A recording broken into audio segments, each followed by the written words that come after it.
To feel the power. That's Colin, Crandall, myself, Adam Roorda, here with another episode of MMA Power Hour. We're at the top of, or the end of, actually the tail end, bottom of the 10th season here. Colin, so many episodes, it's insane. So many interviews that you've done with so many fighters. It's I can't believe it.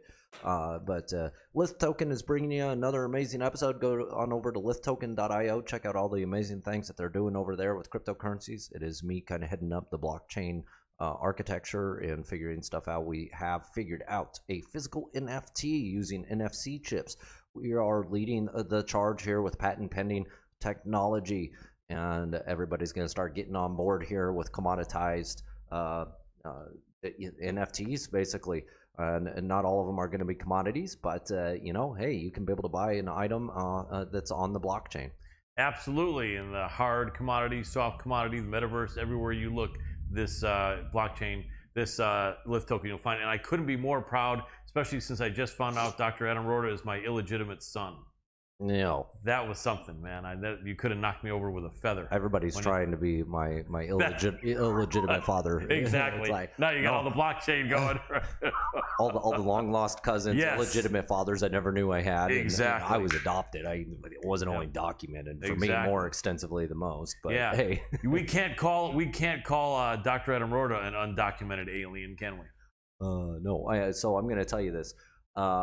We actually got our first revenues from the physical NFTs today on a test. It was funny. We had somebody beta testing, and it was first revenues for it. So I'm actually going to NFT my tattoo that I have here. I'm going to literally put an NFC chip in it, and I'm going to NFT myself once, and I'm going to do it again later for a surprise occasion. But yeah, it's going to be tons of fun, Colin. But anyways, I think we're ready for our first guest right off the bat, aren't we? I think so. Let's do it. Is it that time? It's about that time. All right.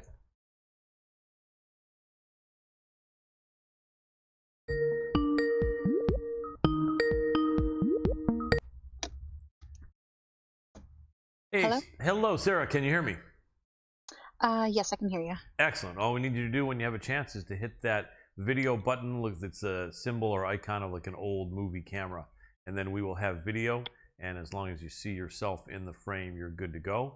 And there you are. Fantastic. We appreciate you a lot. So let me give you a proper intro as we are live, ladies and gentlemen. So happy to have on our show, I think possibly for the second or third time, and every time we're grateful, the UFC women's bantamweight contender, silver medalist in the Olympics in freestyle wrestling, the awesome Sarah McMahon. Welcome back to the show, Sarah. Thank you. It's great to be here. I'm glad. So glad to talk to you. And I was really excited to watch your last performance. I know you were an underdog. Both myself and my producer said, I think Sarah McMahon's got this. In fact, I think I don't like to like tag people too much to cause you guys all kinds of overload in your email, but I know that we put it up there and said Sarah McMahon's got this, and you killed it. That was such an important fight. Did you feel more pressure in that fight going into it than other fights, or what was your mindset going into that fight as far as your thoughts about the importance of a victory and relevance for your career? So I think that each of the fights, I feel probably like the same amount of pressure. Ever since I've been like really young, I've always put a lot of pressure on myself. So I don't think it's felt any more significant or less significant. If I was going to say if anyone felt a little more pressure in my life, it would probably be the one right after having my son. I feel like that one was a really important one to get a win. Like just to kind of prove to myself that even though I had a baby, like and I was older, that I could still go out there and contend with these girls. Who was that opponent? It was Lena Landsberg. Right, and you did have a really good performance there, huh? Yeah, she's a really good Muay Thai girl. and she'd also like beat other people that beat other grapplers and did good stuff on the cage and good grappling. So she's become a lot more well-rounded, but she, obviously I think she probably prefers the striking where she, started her career. Absolutely.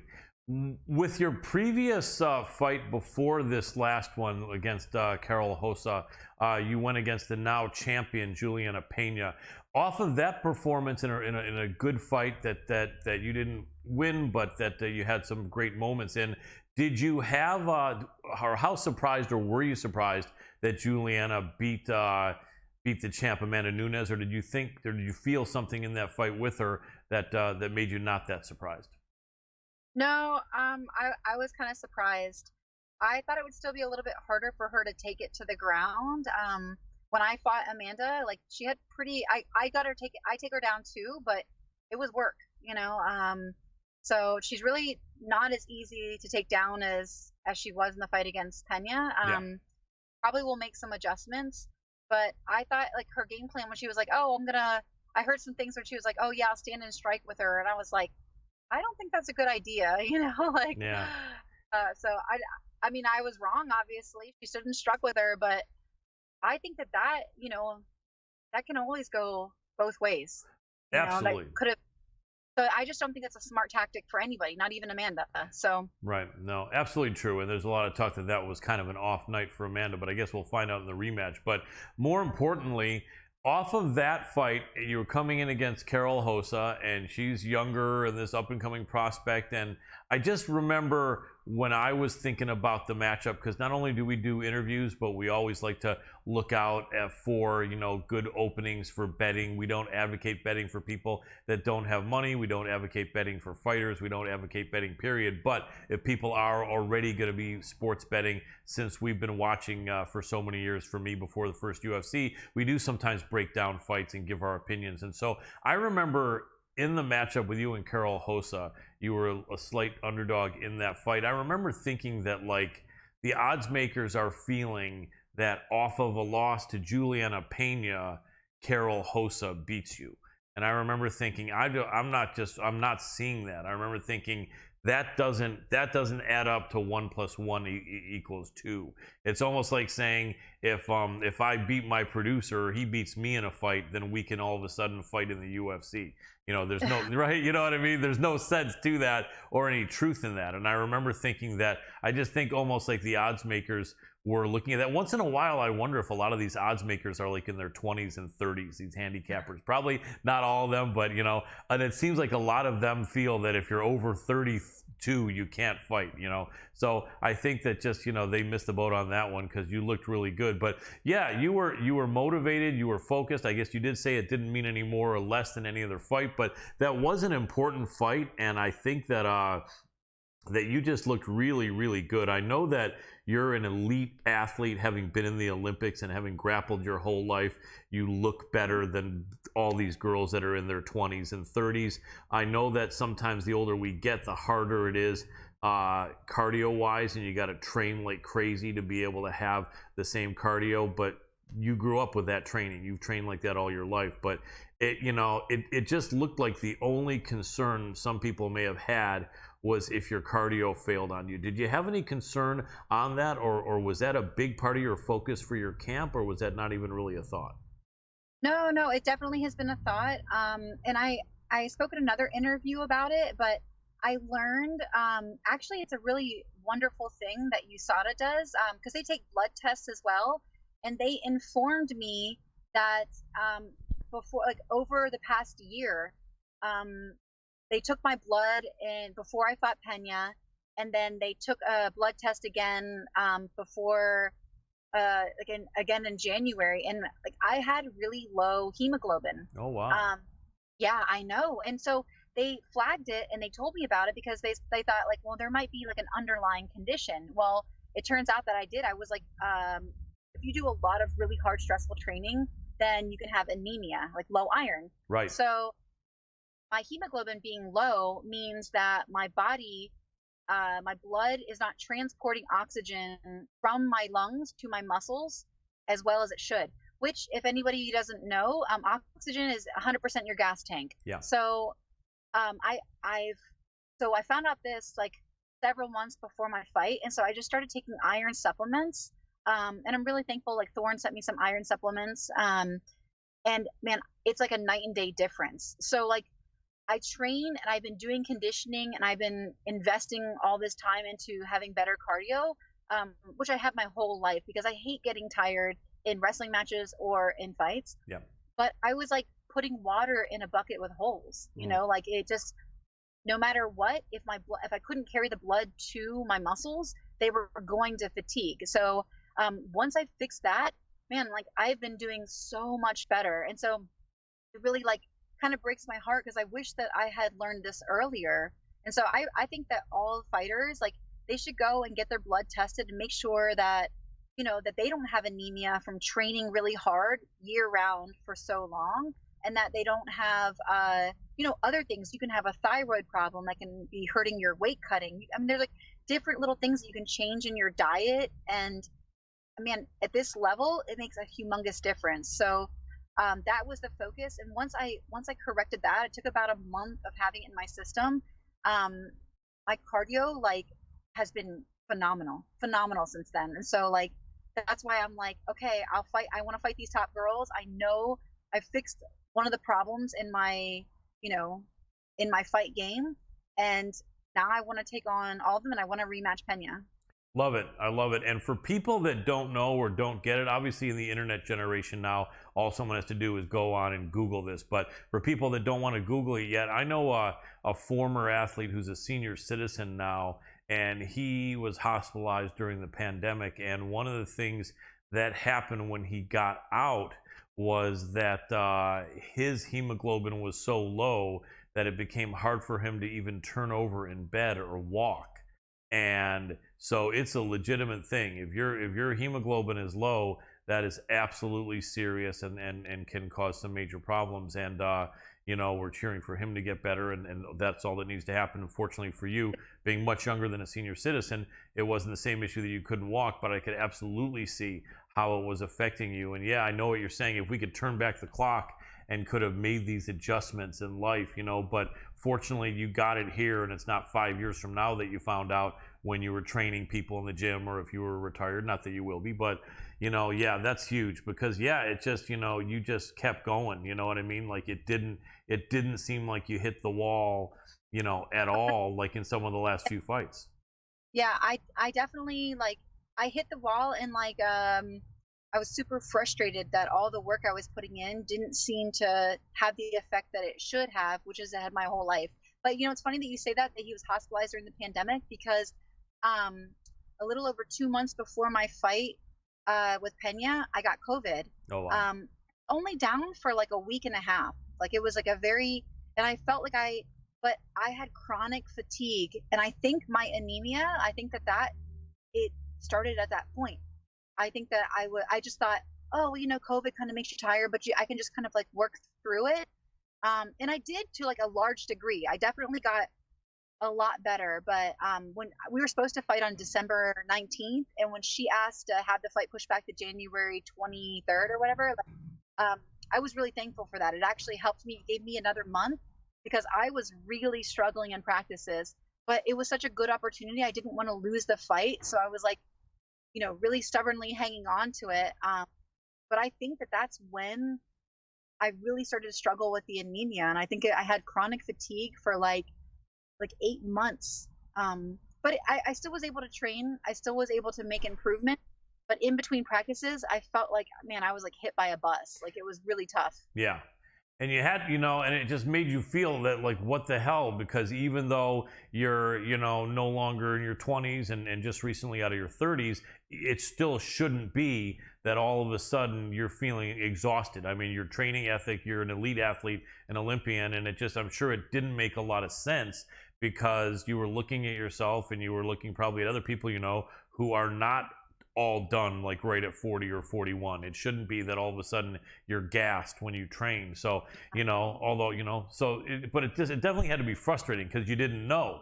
You were probably thinking, you know, hey, I guess it's an individual thing, and is it maybe somehow all of a sudden my cardio is going to be cut in half, you know, right at 41 or something like that, which just wouldn't make any sense. And I'm glad No. you're right. I'm glad you found out what it was, because that's huge. Because that obviously was involved in some of your performances. But yeah, that was just such a cool thing, because you really look like the Sarah McMahon of the past. There wasn't any gassing. You were focused. You were fired up. And you know what? It may have surprised her, because it's funny. When a fighter is losing a fight, a lot of times they look kind of frustrated and confused. And I guess that's kind of a natural thing. But do you think there was a part of her that was wondering how come your cardio wasn't giving out? Or do you think there was any surprise on her part? Like, wait a second, this is supposed to get easier here with Sarah after round 1. Why isn't it? So I think that might have been like they might have mistakenly thought that was now the new norm for me. But I think also the fact that like I was never, really put on the defense. I was attacking from every single area you put me in, and I've been working that like extensively. Like I've been working that for years, but for some reason I had not been able to like do that in the cage like I had been able to do in training. And I really don't know. There always is a gap with every athlete between sometimes what you do in training and what you're able to do in competition. Yep. And we always are trying to like shorten that gap more and more and more to where the awesome person, the awesome competitor that you are in training shows up in the fight. And like, I feel like I finally had a good breakthrough in this fight. Like finally some of the things I've been like killing myself to do, like, they were there for me and they were revealed. So it makes me trust myself a lot more, and it makes me like even just more excited to get out there and do even more. Absolutely. And it should, because she was a high ranked competitor. I think she had won like all of her fights, I think, in the UFC. I think she was like 5-0, and it just she was kind of like big sistering a lot of her opponents, and and you big sistered her, which was so cool. She probably was thinking like, WTF, wait a second, I'm the big sister, what's going on here? And then you big sister, the big sister. That was really cool. But it seems like it was definitely a competitive fight, and yeah, but you look great.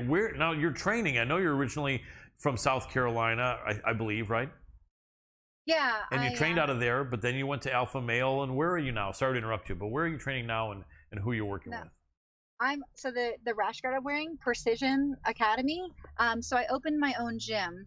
And we have jiu-jitsu with my husband, and then I teach the wrestling, and then we hired Coach DJ Robertson to do our Muay Thai. So when I left Alpha Male, I mean, we had 2 of the components in the gym, and we just had to bring in like a really good striking coach to be able to kind of complete that. And so I have really good partners, but it's a smaller gym, and we all just like really like take care of each other and look out for each other. And when anybody has a fight coming, like we all like mimic that person's opponent, and we just pool all of our skills and help each other out. I like that. What percentage of your training partners are men, and what percentage are women, would you say? So I would say I usually train like more like 3/4 with guys, just from the partners, and then maybe like 1/4 with women. But we have some really awesome women in our club. So like we have like a girl just won like the Master Worlds at purple belt, and then we have a black belt silver medalist at World Championships in the adult. I mean, like we have some pretty tough ladies, and but they're more in the jiu-jitsu side. The people we have in the MMA, the girls are more like young up and comers, but they're talented and they're hungry, and so they don't give me too much respect. They try to win, and so it's good when you're competing with people who are trying to beat you every go. Absolutely. Iron sharpens iron, they say it. Some people say it's steel sharpens steel, but I think the original saying was iron sharpens iron, I think, isn't it? I think it's iron sharpens iron. That's what I've always heard. Yeah, absolutely. Would it matter to you if you had the women there or not? I mean, obviously everyone that you train with gives you a different look. But would it matter to you? Was it something purposeful that you wanted? And throughout your career in MMA, has that been the case where there's always been some women but a majority men that you train with? No, so I always try to train with women. One, it's important to have like a more of an even playing field, so you can really test more in real time whether or not your stuff works. Because a guy who's going a little bit lighter is not a good representation of another strong female. Yeah. Sometimes they don't really they can't move like a female. They're not like as flexible. And in jiu-jitsu, that makes a huge difference. Yeah. Finishing your submissions, but the submissions that they can attack. Flexibility, I mean, they can, you could have mount and they can wrap their legs around and one of the most dominant positions they can get out of. Like they're just able to move in a way that really, really helps them in jiu-jitsu. So having female partners, especially like very savvy female partners, it gives me like the best feel, like the best that any MMA fighter could expose me to. Very cool. What do you feel has improved the most? Because obviously you always had your wrestling, but obviously staying, keeping it sharp and polished is something that you have to do to an extent. But obviously the mission that you had from the beginning in MMA, as anyone with your wrestling credentials, of which there are very few in the world of MMA, would want to improve striking and jiu-jitsu. How do you feel about your striking and jiu-jitsu as compared to, say, 10 years ago? And how do you feel they are as compared to where you want them to be? So I think I'm probably just really hard on myself, and I will always want them to be better. So it doesn't matter, like I just won that fight, I'm already like, oh man, I need to do this better, and oh, I want to control this better, and I already have a list of things that I need to work on to make that performance even better and definitely get the finish. I'd say that like the real difference that I feel now is I'm more comfortable in being able to blend the styles. Like I can use jiu-jitsu and striking together. I can use wrestling and striking together better than I've ever been able to do. And like before, I feel like sometimes I was in like I could do one thing and then there'd just be like a little hiccup between going to the next thing, and like those little seconds are enough opportunity for people to exploit, especially if they've done MMA their whole life and not done the individual sports. So now I kind of feel like I have like a much better sense of being able to like just seamlessly blend those things without those little hiccups. Absolutely. And I think that with your wrestling being so good, I think getting your jiu-jitsu good was definitely a milestone, because I think it was like about 5, 6, and 7 years ago or something like that. May have been a little more or a little bit less. You actually were doing some jiu-jitsu competitions. Was that around that time? I still do. Last year I went to the Boise Open, and this year I plan on doing more jiu-jitsu competitions. I just enjoy competing. So if I'm healthy, I want to get out there. I won't do it too close to a fight just because I'm nervous of injury. But if it's more than if it's 6 weeks out, I'll go to like a high level jiu-jitsu competition. Just because I don't know, like I just like to compete. I like going head to head with these girls, especially when I'm like, okay, I'm 41 and I don't do jiu-jitsu exclusively. Right. I do MMA. So like, I feel like there's less pressure on me, even though there might be more pressure because of my accolades. But for me, I'm like, no, these girls do this full time. Like they have the pressure on them. They're younger. They have the advantages. Like they have every reason to win. So whenever I can go out there and take it from them, I'm like, okay, I can do this, in my MMA fights. I can do it so much better because most of the girls are not as developed in their jiu-jitsu, like exception is like a McDern or some of their girls that transferred from jiu-jitsu. But if I can do it exclusively against girls who are doing just that, then I think that proves to me that I can do it against anybody in the MMA world. I like that, and I think you're absolutely correct. What weight class or classes would you normally compete at jiu-jitsu?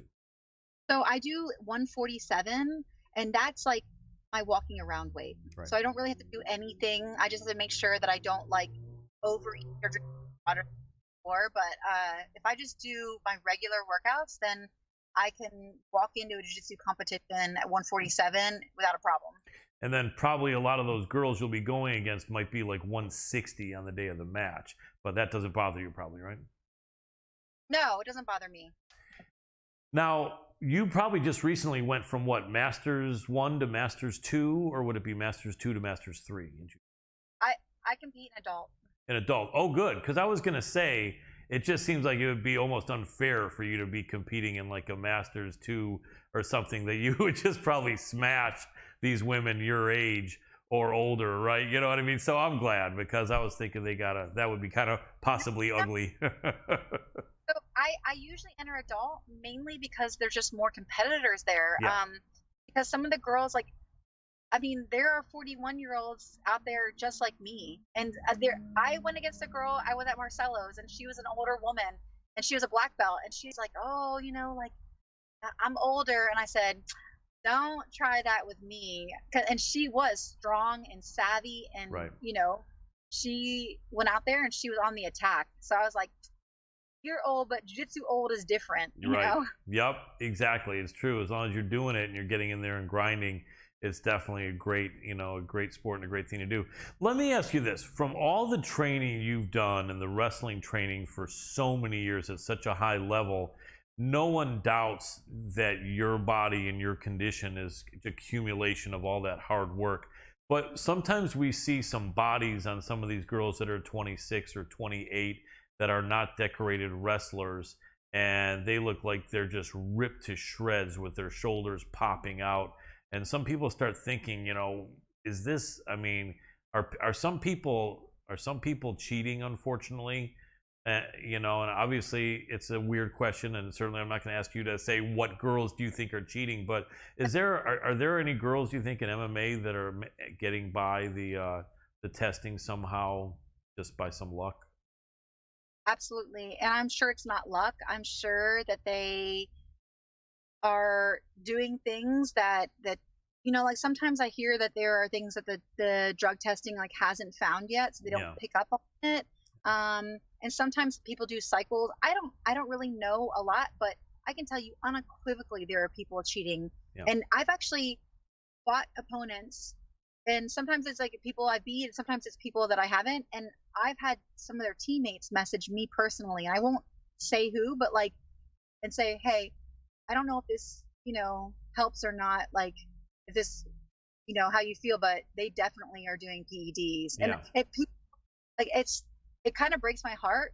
Yeah. Because man, you can really do some bad damage in MMA, in boxing and kickboxing, and any of the striking sports. You really could damage somebody for life. So, and it is some of those girls too. I can't always tell who is on and who isn't. And mainly I can't tell because I hear some people tested positive, Brian Ortega tested positive, right? And he didn't look ripped and shredded, and so I'm like, man, and some people who are ripped and shredded, they might just really have really great genetics, right? Or have put in. I've been doing this for 27 years, right. It takes 27 years for PEDs to work. I think you're probably getting ripped off. Yes, without a doubt. Do you think it's more? I'm sorry to step on your words. Go ahead. No, go ahead. You can okay. Go ahead. Do you think it's more egregious in women's combat sports when someone is really juiced to the gills? No, I think it's egregious with men too. Okay. I equally dislike when they do, because you have more power or more endurance or something that you didn't earn. Morally, I don't think it's okay. I don't want to know or be friends with or support anybody who cheats. Yeah. But also even more than that, people have died in MMA. Yeah. And or brain damage or altered their life. And you say, yeah, we signed the waiver, but we kind of signed the waiver expecting somebody to be, an even playing ground and it to be fair. That's what we sign up for. Yeah. Or else they should start a cheater league, and then they can go and just bash each other's brains in. Yeah. But those are clean. For me, I had to mentally kind of get past it.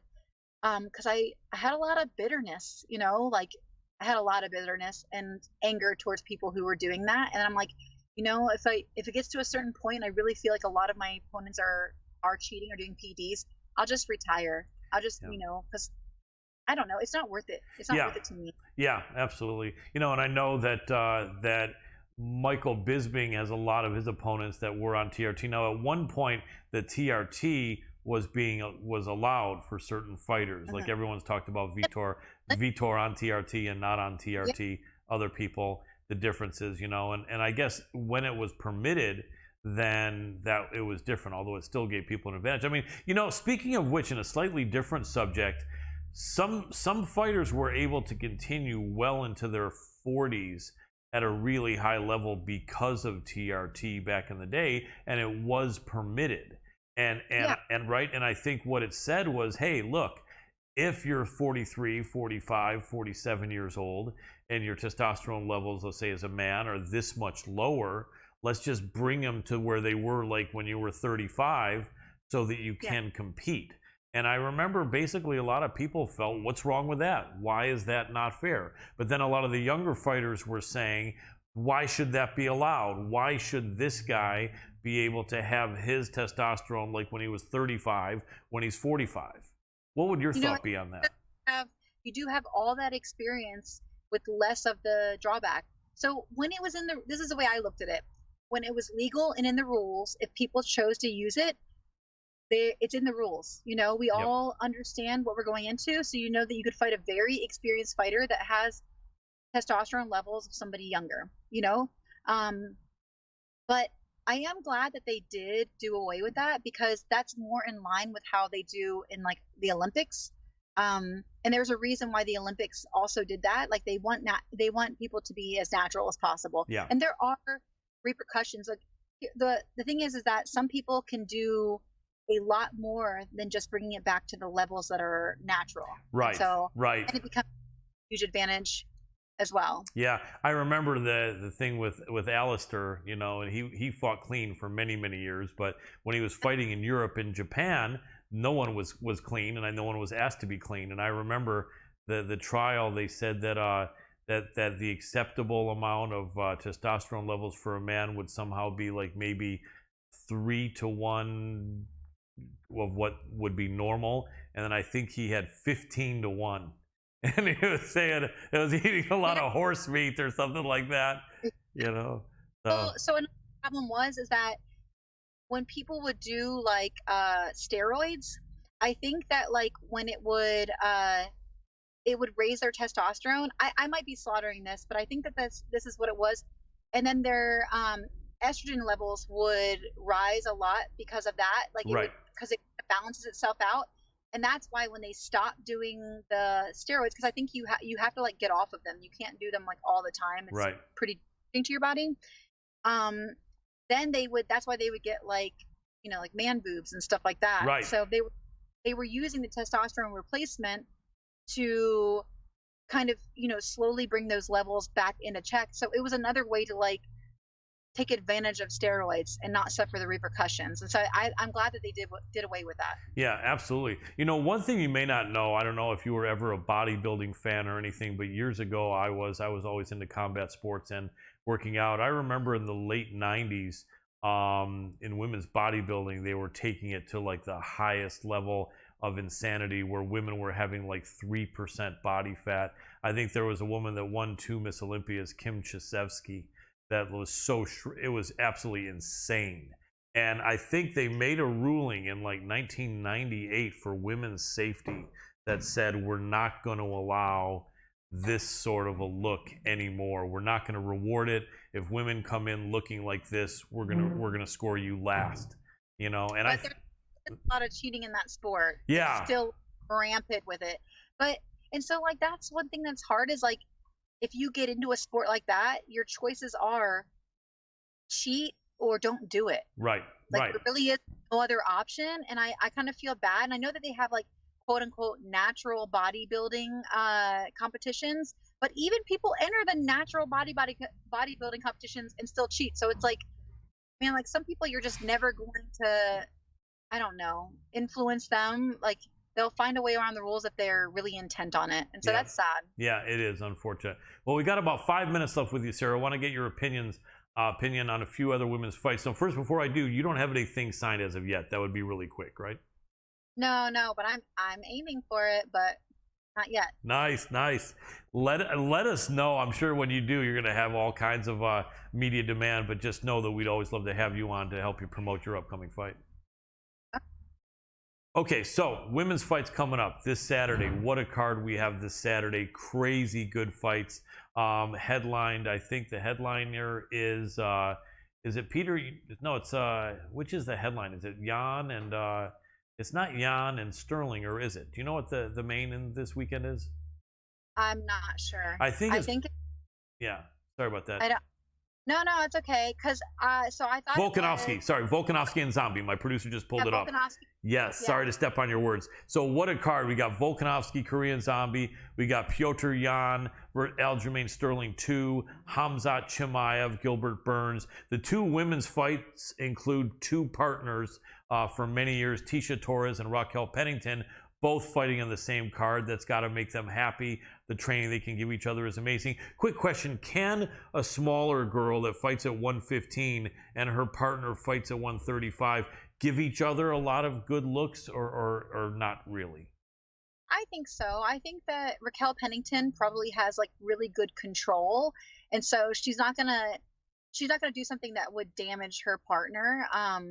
And also like Tisha, I bet you she helps Raquel's with the speeds. Tisha's super fast, Yeah. so like going with smaller partners because I feel like they're faster than the girls at 135. So like when I go back to my weight class, I can see things coming a lot quicker. So I mean, I'm sure they've been training together for a really long time, and so I bet you they do. Like having somebody in house. Like I'm married to a jiu-jitsu black belt, so we'll be on our carpet. I'm like, hey, come here. I gotta get this defense or this submission and stuff. So I think it really helps having somebody in your sport at your house. Absolutely. At your Absolutely, that makes sense. So, question for you. Tisha Torres, Mackenzie Dern. Talk about a throwback UFC fight, grappler and striker. Obviously, both are not, this is not like 20 years ago where the Tisha would be only a striker that knew nothing about takedowns or jiu-jitsu, and the grappler would be a jiu-jitsu person that knew nothing about anything but jiu-jitsu. Both these girls know about MMA, and they're balanced, mixed martial artists, at least to a pretty good extent. We look at that fight and we say, if Mackenzie had Sarah McMahon wrestling, this fight would probably be all over in favor of Mackenzie Dern. But she doesn't. So what she's going to try to do is show her hands. She's got some power. She's going to try to throw hands with Tisha, maybe catch Tisha or have Tisha backing off because of how hard she hits, and then catch her in a scramble. Tisha is going to try to not allow that and try to keep it on the feet the whole time and just piece up Mackenzie Dern. What do you think happens in that fight, and a prediction if you have one, if you're on the fence? I understand. That's a really tough fight to call. It is. I think that I'm gonna lean. Gosh, this is tough because I really like both fighters, so I hate calling these different fights. Yep. But if I have to lean on who has the potential more to finish it, I would say that'd be Mackenzie. If she gets her down, like I think Mackenzie's skills are way superior. Yeah, on the ground if it goes there. Have to probably she has to control the range every single second of the fight, and that's really tough to do in a cage. If this fight were on a football field, I would give it to Tisha Torres. But man, being able to crash that distance. If I would say if Tisha had more knockouts, I would say Mackenzie would have to be a lot smarter trying to come in. So I don't know. Hold on 1 second. No problem. Can you still see me? No. Okay, hold on. No problem. All right. Sorry, I had an incoming call. No problem at all. I appreciate you. Yeah. So I would lean slightly favored towards Mackenzie, just because of her finishing capability. Gotcha. But this is, Tisha is no slouch in every single area, and I think if any of the fighters that she's fought have the capability of keeping range and not letting it get taken down, Tisha's probably one of the best. Absolutely. A super intelligent range and a lot of motion, she can strike you backing up. that's a really, really tough fight to call. Absolutely, I agree. We've only got 1 minute left with you, Sarah. Can you give me 30 seconds on the other fight, Raquel Pennington, Aspen Ladd? And I was wondering, could that fight be at 45? But I don't think so, no matter how much they want Aspen to be at 45. I don't think Raquel was agreeing for a 45 fight when she's still a top contender at 35. So I'm assuming this has to be 35. Let me know yes or no, and then a 30-second breakdown on that fight. So I don't know either because Raquel took it on short notice. So it could be 45 just because she stepped in last minute. Okay. And I think that fight, like Raquel actually has a really, really good ability to stop takedowns. She's tough to take down, and she's proven that against like some pretty good grapplers. So I think this one I lean a little bit more towards Raquel just because she's got better hands and she's good on the cage and she's good at stopping takedowns. Awesome. Well, Sarah McMahon, thank you so much for joining us off this great win. I really appreciate it. I can't wait to see you fight again. I'm so glad you got that problem with the hemoglobin fixed because that really is huge. And I just can't wait to see the best Sarah McMahon going forward. I know you're going to kill it. And what an amazing story it would be if you could put UFC gold around your waist. That would be one of the feel-good moments, I think, in the history of MMA. You're such a nice person and a hard worker, and I really want to thank you so much for joining us here in the MMA Power Hour. And you know, just keep up the great work. We really will keep cheering for you, and I appreciate you a lot. Thank you. I appreciate it. You're very welcome. Have a great one. You too. Thanks. And that was Sarah McMahon, Dr. Adam Roorda. We are ready for our next guest. Always great to talk to Sarah, isn't it? Absolutely. So our next guest, is it Mr. Paulson? Yes. All right. He was just trying us, so there he is. He's right here. Eric, can you hear me? I can hear you. Awesome. We got you there. Let me give you a proper introduction because we are live. Ladies and gentlemen, so happy to have this next guest back on the show. We've had him a couple times before. Former world Shuto champion, founder and creator of CSW, one of the foremost experts in both catch wrestling and Brazilian Jiu-Jitsu, the man they call the Viking, Eric Paulson. Welcome back to the show, my friend. Hello. Good to see you. So glad to have you here, man. We just had Sarah How come McMahon I on. can't see you guys? You know, you can't see us. I think it has to do something with the connection. I think there has to be one component, which is like umpteen thousands of dollars connected to do that. We don't have that one up, so I apologize for That's that. okay. But as long as you see yourself, I'm hearing something in the background. Dr. Adam Roorda, is that on here, his side or ours? I think it's on. Okay. All right. So, you know what, Eric, I think you actually have us on a broadcast somewhere other than connected with us. I don't know if you could turn off where you have it on because I'm hearing an echo because of that. If not, we'll figure it out. I only have you on On the video Skype? chat. Oh, yeah, because if you have us on the Skype, that's all we need. But if you actually had us on like a different device for someone else to watch it, we're hearing that feedback. But if you don't, then don't worry about it. I'll ignore my echo. Okay. Or let me ask my producer, Dr. Adam Roorda, do we need to get him to adjust that? Yeah, we'll figure it out. Okay, Eric. So, two big fights. There's so many big fights in this next card, but two of them I really want your opinion on as a person who has trained and competed in grappling for 3 decades and really is one of the foremost authorities. We've got two interesting matchups here, and I'm going to save the second one, which I think people are even more curious about, for last. So let's go to the first one. The rematch between Aljamain Sterling and Petr Yan, the Russian. In the first fight nearly 1 year ago, Sterling, I think, was maybe a slight favorite going into it, and he was known as the better wrestler, the better jiu-jitsu guy. Striking was somewhat competitive, and it looked like it was his fight. Petr Yan always with a little bit better hands, and wrestling defense, takedown defense was good.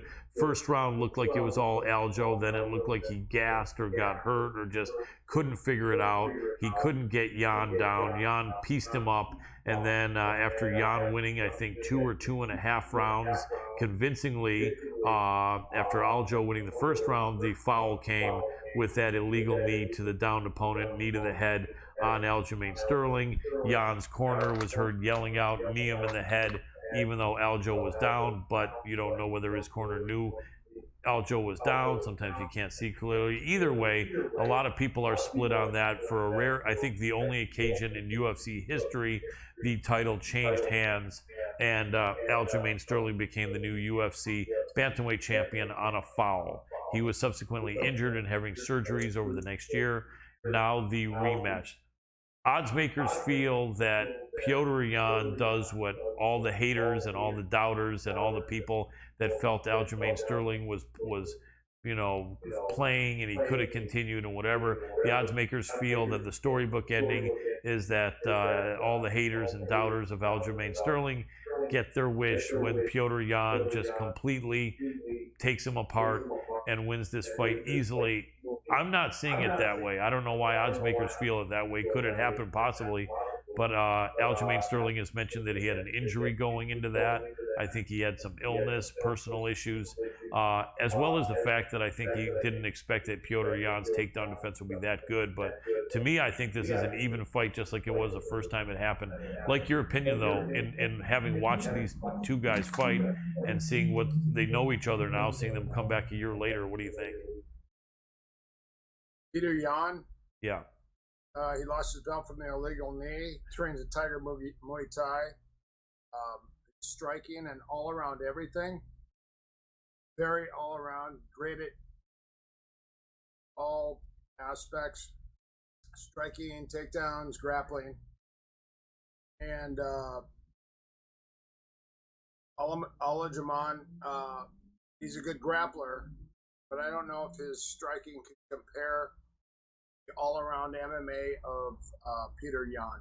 Correct. Petr Yan, he lost his belt. Didn't he just come in off of a victory also? Yeah, he had actually coming off for victory, and then he lost his belt to Sterling. And then since Sterling was injured, I think he was either stripped and Yan won the fight, or Yan has a interim title or something. But that's what we're looking at now. And Jan's also, I think, won 2 fights since that loss. So Sterling has Jan's belt, correct? I believe so, or I believe one has an interim and one has the belt. But this will clear it up. So I'm going to guarantee you that Petr Yan, because of that DQ, he's going to come back twice as hard, twice as strong to win back that belt. If he's still in the game, he's young, so he's still there. So he's got a very complete game. So I think he has a great chance at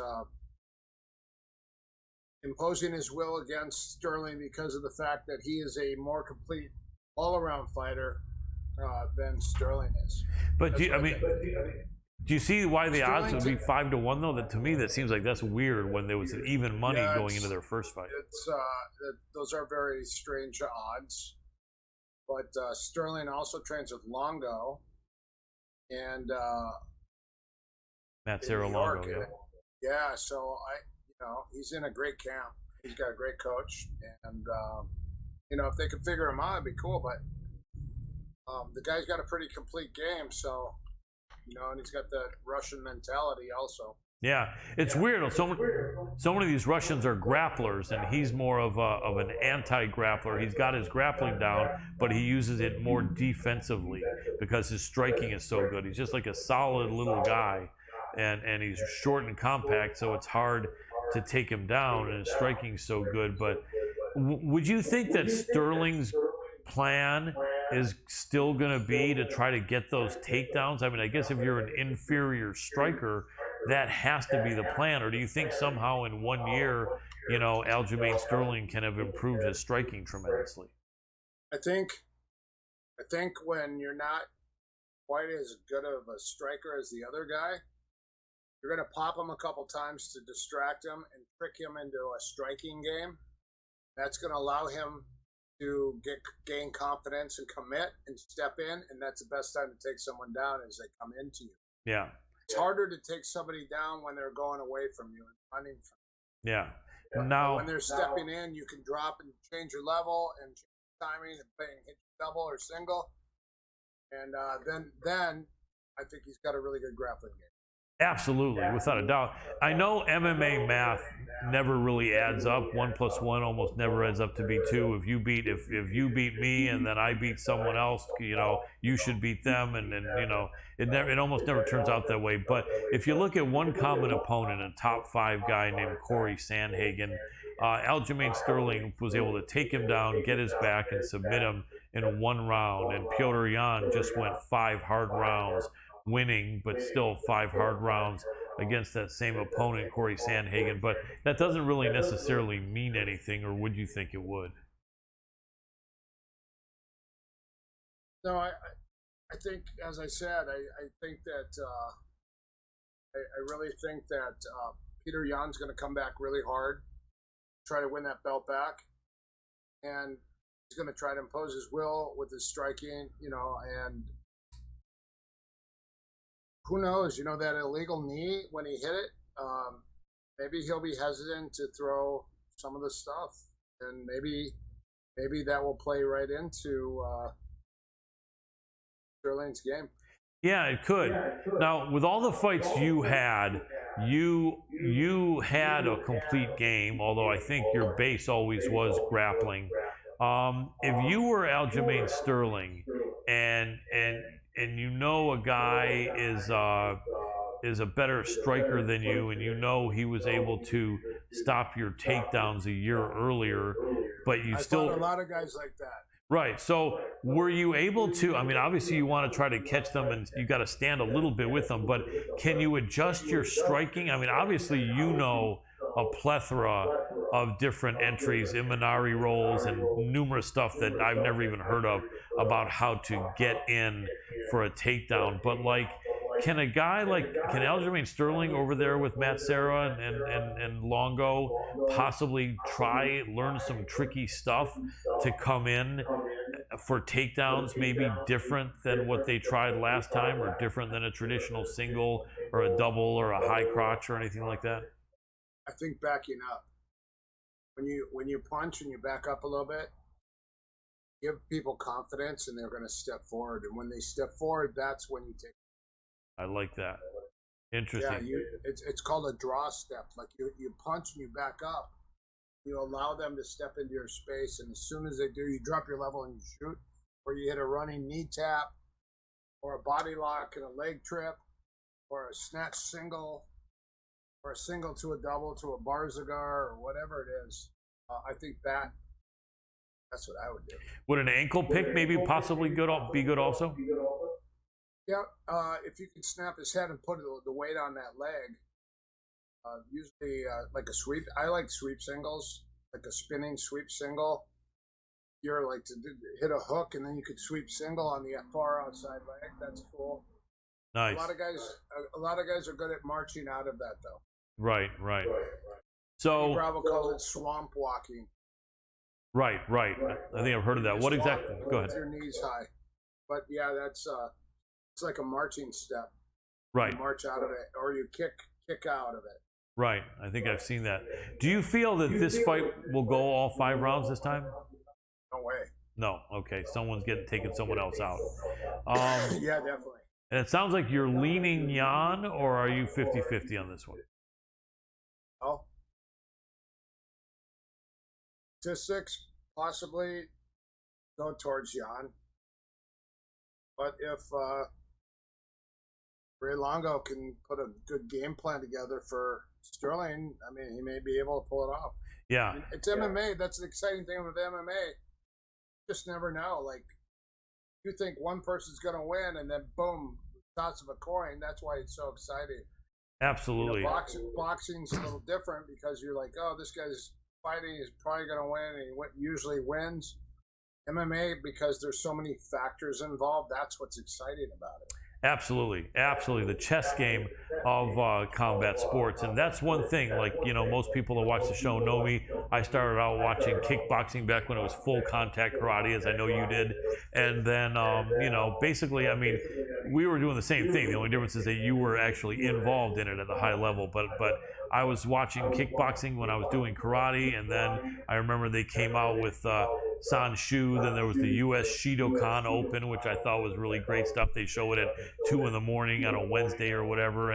And then when and then kickboxing, then Thai boxing, K1, and then when MMA came out in '93, I remember thinking, man, this is it. This is the chess match of combat sports. And just like you, I'm sure I just knew it. I knew it was going to take off, and at first it didn't look good, and not a lot of people knew about it. It was banned, all this crazy stuff. But it's such an amazing sport, and there's so many ways that you can win or lose like that. So we both agree that perhaps Jan has a slight advantage, but we also agree that it shouldn't be 5-1 odds. So as a gambler, there's definitely value in Sterling. I'm not a fight prophet, but I sometimes I'm more times right than wrong. Yes. Absolutely. No, you know your but stuff. It also has to do with the coaches. True. I mean, if Ray Longo can put together something great, and a great game plan and something to surprise them, that's wonderful. Yeah, I agree. And I just said what I would do. Yeah. Which is repeat. Can you repeat that? I would come out and bang. I would hit a fast, hard jab, back up, and possibly circle a little bit. I would draw them in. I'd draw Peter Yan in. I'd draw them in, and then I would hit a double, single, or a knee tap, running double leg, or whatever, blast double. But I would punch and back up. I would crack them one hard shot and back up and draw them in. I like that. Makes sense, because if it's on the ground, especially if Aljamain Sterling is on top, Peter Yan is in trouble. And one thing I've noticed in combat sports is things rarely go exactly the way that people think they're going to go. And I think so many people are leaning over to the side that Peter Yan is going to take it back, and he's going to say, now I got the title, screw you, because I need you, and you got the title, it was temporary, and you were a drama queen, you should have fought and continued, and now I got my title back, so screw you, and everyone's happy. Usually when people expect that, that's when something else happens. So I'm having a feeling Sterling is going to come up with something and take this fight, especially at the odds. There's value in a bet, but it's a close fight. Anything could happen. So let's move on to the big one that I'm very, very interested in your thoughts. We had Pat Milotic on a couple of weeks ago, and I got his thoughts on this, and I know you know him well, and I'm sure you respect each other That's great. As experts. He's a great guy, and he's a great coach. Absolutely. And so Hamza Chemiev and Gilbert Burns. So I know you know these guys well. Looking back on your fight career and the fight career of so many people that you trained and coached, how the hell can we know what is going to happen here? And the reason is the X factor is Hamzat. Hamzat has had 4 fights against people that anyone's heard of in the UFC. His fights previously were really against guys that no one's heard of. Yes, he smashed them, but I think he's only 10, 11, and 0 now. So he only had 6, 7 fights in other leagues in Russia that guys he beat, no one heard of. So 4 fights. You got to examine the 4 fights he's had in the UFC. 3 of the guys weren't grapplers really at all. And then the one who was a good grappler, he caught really quick with a knockout punch. The highest ranked guy he ever fought was ranked number 11 when he fought him, although I think that was generous. The guy should have really been ranked number 15 or 17 and had had an injury a year earlier, which was Li Jinglong. He's taken a big jump in class here. Now, the advantages on his side, as we know, he's about 5 inches taller and he's about 6, 7 years younger. But the proven Hamzat, yeah, Hamzat, yeah. Well, yeah, fourth fight. He's 4 fight victory in the UFC. Right. Almost all first round. I think they're all first round knockouts or first round victories. Right. Now, a couple of them were at a higher weight class. He fought 2 in the middleweight and I think 2 at welterweight, and this one's at welterweight, which I guess is positive. It's positive. That's hard. That's hard to go. It really is. And Kamzat is super strong. Yeah, he is. He's fighting out of Chechnya, that's similar to the Dagestani, growing up in the Eastern Bloc combat sambo. I think when he moved to Sweden, he became 2 or 3 time national champion in wrestling in Sweden. So how the hell do we how do we break this down? You got a guy who's really good, but is a complete X factor against high level guys, and then you get another guy who's great. I have to say it like this. Yeah, tell me. No problem. Hamza's known for his 2-minute victories. Yeah. He's known to finish his fights in the first. Yep. Sounds a lot to me, Fedor. Yeah. Right? Yep. A lot of people are saying that he's the new Khabib, and other people are saying he's better than Khabib. Right, because of his striking. So, super strong. He has like 2-minute victory. Gilbert Burns is tenacious. Didn't he have a knee brace on there for a little while? Gilbert Burns, did he have a knee brace? Did he have something wrong with his knee? He may have, but I think if so, that was a while back. He should be really healthy going into this. Okay. But anyways, I know he's the underdog. Again, if Gilbert Burns could stuff him right away and take him down and go on top, I think Gilbert Burns is a little more dimensional than Hamza. It's pretty well rounded. Yes. He's a great striker, good at takedowns, great on the ground. He's tough, he's strong. But Gilbert Burns is an expert on the ground also. Yeah. So high level black belt. Yeah, high level black belt. How's his striking? Gilbert Burns' striking is pretty good. He was a work in progress for a few years, being a Brazilian Jiu-Jitsu black belt in a submission-only competition, but he's actually looked very solid in his striking the last 5 years. How's his chin? His chin is good. He did get stopped by Kamaru Usman, who was a former training partner of his, after a good back and forth. Usman, but a lot of people lose to Usman. Right, everyone pretty much. He did beat Wonderboy. He did just come off a really good win over Wonderboy Thompson. His chin is good. He's a little bit undersized for the welterweight division, being that he fought at 155. And the thing about that is they're saying Hamza fights at 170 and 185. So you have a guy who was a former lightweight going up against a guy who's 6'2" that fights at welterweight and middleweight. But I don't know that you can apply that necessarily, being that Gilbert has fought about 8, 9, 10 fights at welterweight. So lightweight was 6, 7, 8, 9, 10 years ago, not recent. Okay. Well, I mean, go ahead. I think that's in the 70s division. I think Hamza probably will become victorious over Gilbert Burns. Obviously, as I said, it's a coin toss, but here's the deal. Like, if you're more well-rounded in every aspect of the art, and you're good at maybe staying off your back, or you're good at striking on the ground, it could nullify the grappling from Gilbert Burns. Gilbert Burns is a pretty complete fighter now. Yes. His striking to takedown to clinch and takedown is actually very well blended. You look at nobody is just a wrestler, just a judoka, just a jiu-jitsu guy. Everyone now, when they fight in MMA, they're all good at everything, every aspect. And some guys are better at some aspects than others, but you can't say, oh, he's a jiu-jitsu style. That doesn't exist anymore. No. Everyone's striking, everyone's clinching, everyone's grappling, because that's MMA. Right. Everyone has to be balanced. Makes cross-train, makes balance is the key. Yeah. That's a key. Balance. Yeah, definitely. Striking, throwing, submission. Absolutely. Let me try this, Eric. I want to put you in the corner of both of these fighters. Let's start out with Gilbert Burns. You're in the corner with Gilbert Burns. You're his head coach, head cornerman, and trainer. Your guy is 6 years older. I think Gilbert's 33 or 34 against Hamza, who is 27. Your guy is 4 inches shorter. Your guy used to be at lightweight, but he's been at welterweight for about 5 years.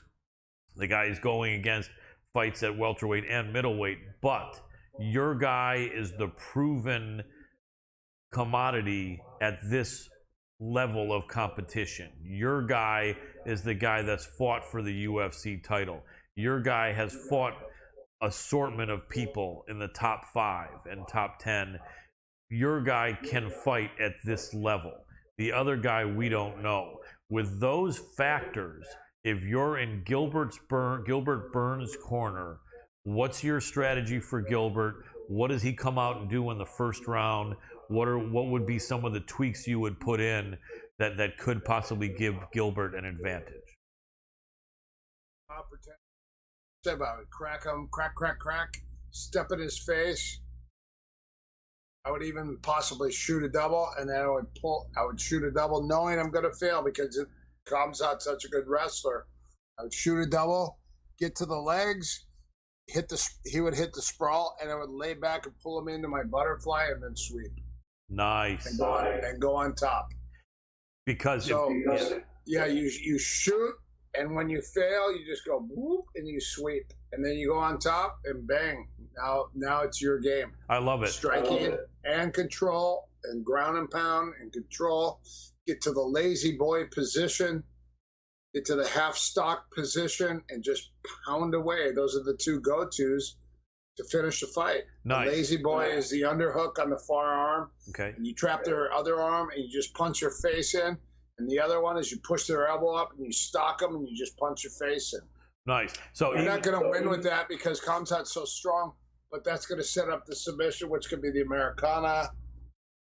And the other one could set up another submission, a slicer choke or whatever it is.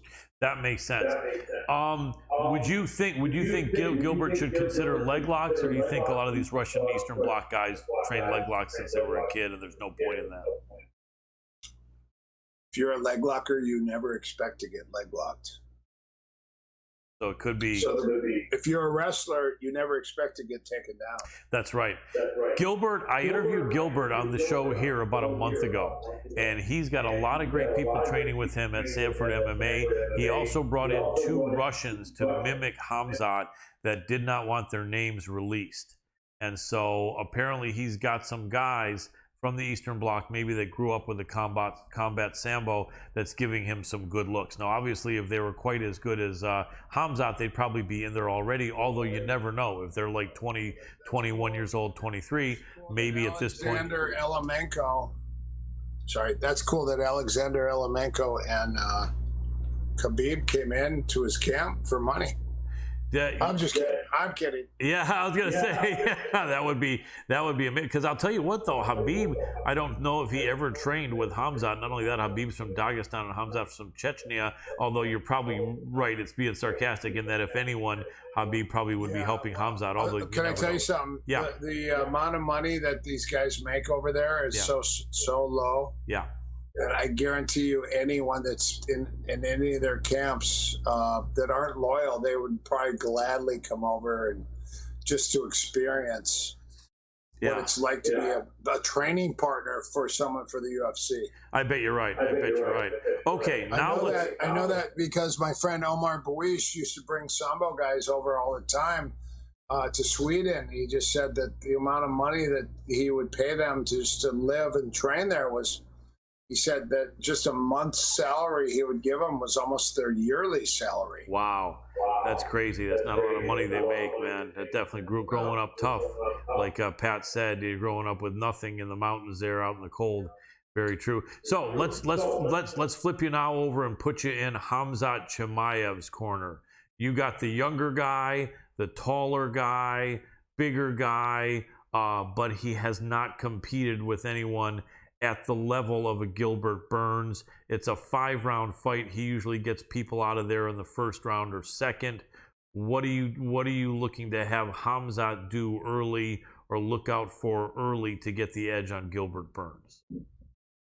Strike, tons of knees, uppercuts, collar ties, uppercuts, blocking, hand blocking, forearm blocking, knees, lots of knees. Snap downs and sprawls, lots of sprawls, and then on the ground If you're in a bad spot, bridge, get to your feet, tripod, get back to your feet and get up. Okay. So you think it would benefit Hamza most to keep this on the feet, possibly? Well, he's really good at striking and also takedowns. He's strong, so he's going to take him down. He's probably going to hammer fist the crap out of him. He's going to hit him super hard when he can, and he's going to probably try to put a darce or get to his back. His wrestlers are going to get into the back. He's going to try to get to his back or hit a darce choke, finish him there. Or he's going to pound him and then stand back up and make him fight that game. These guys are both pretty complete fighters, but I think Khamzat's very dangerous. Yeah. I think Gilbert Burns has a great striking, clinching, takedown game, but I think Khamzat's very dangerous on the feet because he's very powerful and strong and explosive.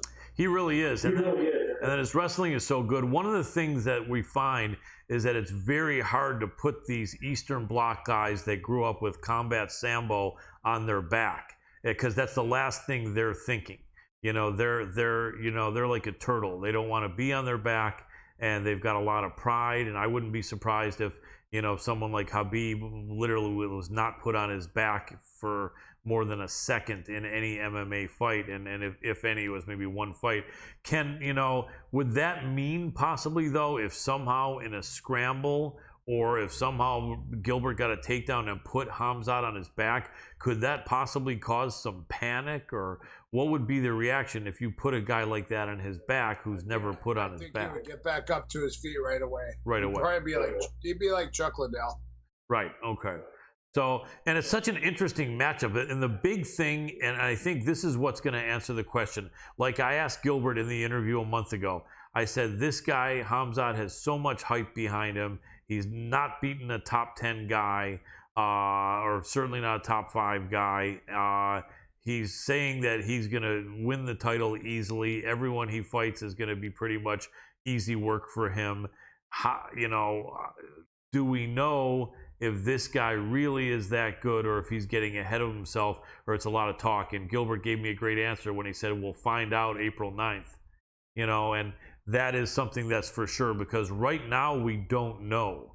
But if he beats Gilbert Burns either easily or with some struggle or whatever, this is going to really prove he's legit. But we don't know now, although it seems like all these guys are that good. But is there going to be any intimidation factor, though? I mean, like, one of the things Gilbert said he's going to want to do is frustrate Khamzat. I don't think he used that exact word, but he's going to want to make it tough for Khamzat to the point where Khamzat starts feeling like something's going wrong. Like, he's going to want to plant a seed in Khamzat's head where Khamzat's going to say, what's going on here? Why can't I hurt this guy? Why do 10 seconds keep going by, and 30 seconds and a minute and another minute and another minute and another minute, and I still can't get this guy out of there? And it makes sense, I think, that Gilbert's going to want to do that. But, the question is, can he, or is there going to be any sort of a hesitance or anything? Is there going to be anything in Khamzat's head that's telling him, you've never fought a guy this successful, this decorated, this good? No. Another reason is because he's very religious. These guys are very religious, and it's kind of a do or die situation. Right, a lot of faith. The toughest guys to fight are the ones that believe in everything. Yeah. And then they believe that God's on their side.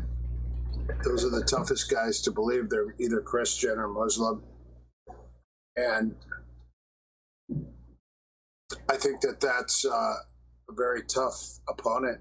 It's someone that's just willing to die for what they believe in, for what they're willing to believe in. Absolutely true. Eric, we only have 2 minutes left with you, so I want to get in the last couple quick questions. Both of these matchups are almost 5-1 with Piotr Yan, the Russian, favored over Aljamain Sterling, and with Khamzat Chemiev favored over Gilbert Burns. I think you and I agree that neither one of those odds are probably really what they should be, not giving any chance to Gilbert Burns and Aljamain Sterling.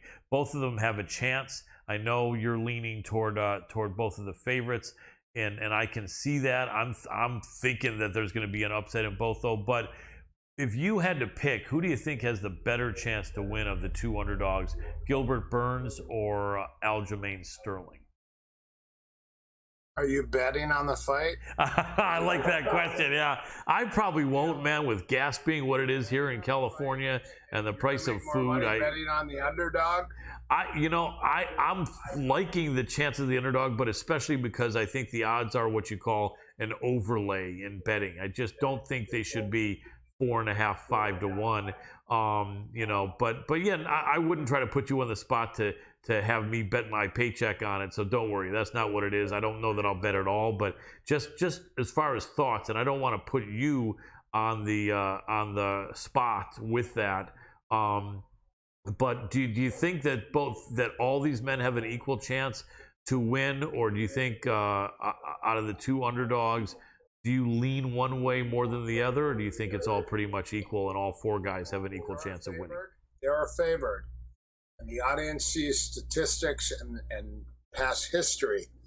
That's the statistical background of each guy. He, on paper, should win. But it's a damn MMA fight and a flipping coin flip thing. Yep. If these guys prepare properly, they have their game plan set, strategy, they're in the shape of their lives, their strategy, their tactics are set according to each match that they're going up against. You don't know who's going to win. That's true. But if fail to prepare to fail. Absolutely. In the last minute we have you, Eric, I know you did say that you felt that the co-main event, Aljamain Sterling and Piotr Jan, would not go the distance. Same thought on the main event? Sorry, which one? Do you think the main, Hamza and Gilbert Burns, also does not go the distance? They're both scheduled for 5 rounds. No, you know what? The Hamza is not 5 rounds. The Hamza and Burns is only 3 rounds. Does that go the distance, you think? Or no? It's a 3-round fight, so I still don't think it's going to go the distance. Understood. And they're going to be amazing fights on there. I think history's been proven that Khamzat's been winning in the first round victoriously over everybody, and I think he's going to do the same thing. I think Burns is tough as all get up, but I think that I still think that Khamzat will probably become victorious in round 1 or the beginning of 2. Gotcha. He is bigger, he is younger, and he's an amazing fighter. We will see, though. Both are going to be amazing fights, and really appreciate the breakdown. Eric Paulson. Fighters. The thing is we're not choosing our favorites. We're just trying to evaluate and talk on it. I like to listen to people talk because it would always force me to prove the critics wrong. I don't want to be a critic, but I am right now because you're asking me. So realistically, these guys are all great fighters, and I respect all of them.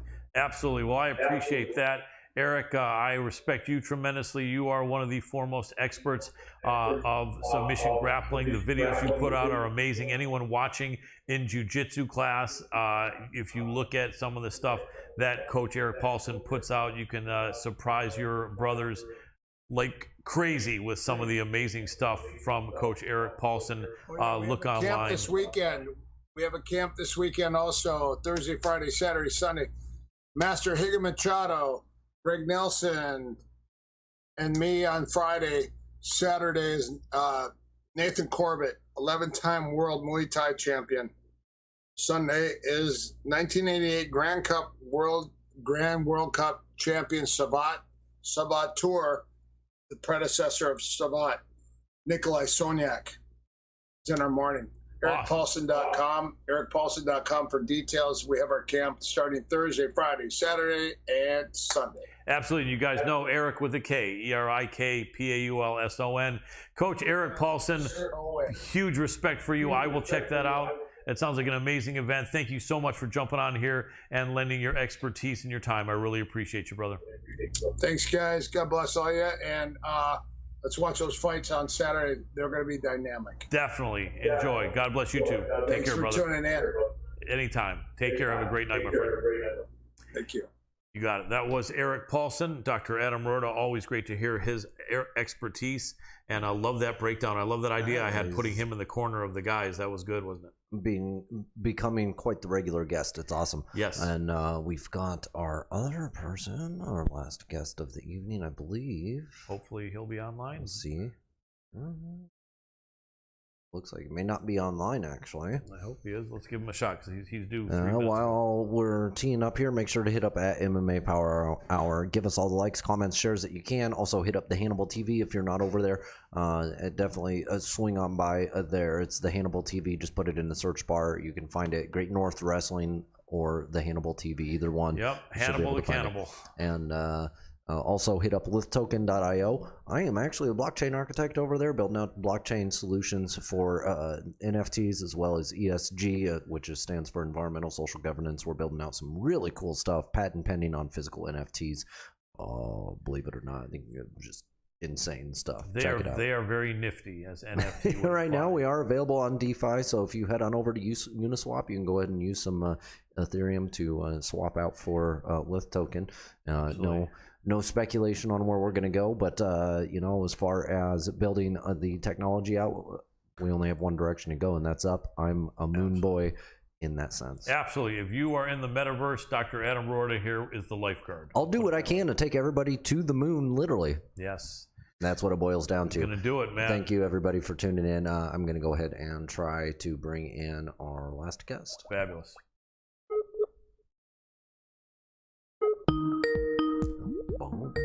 Skype dance. Dun, dun, dun.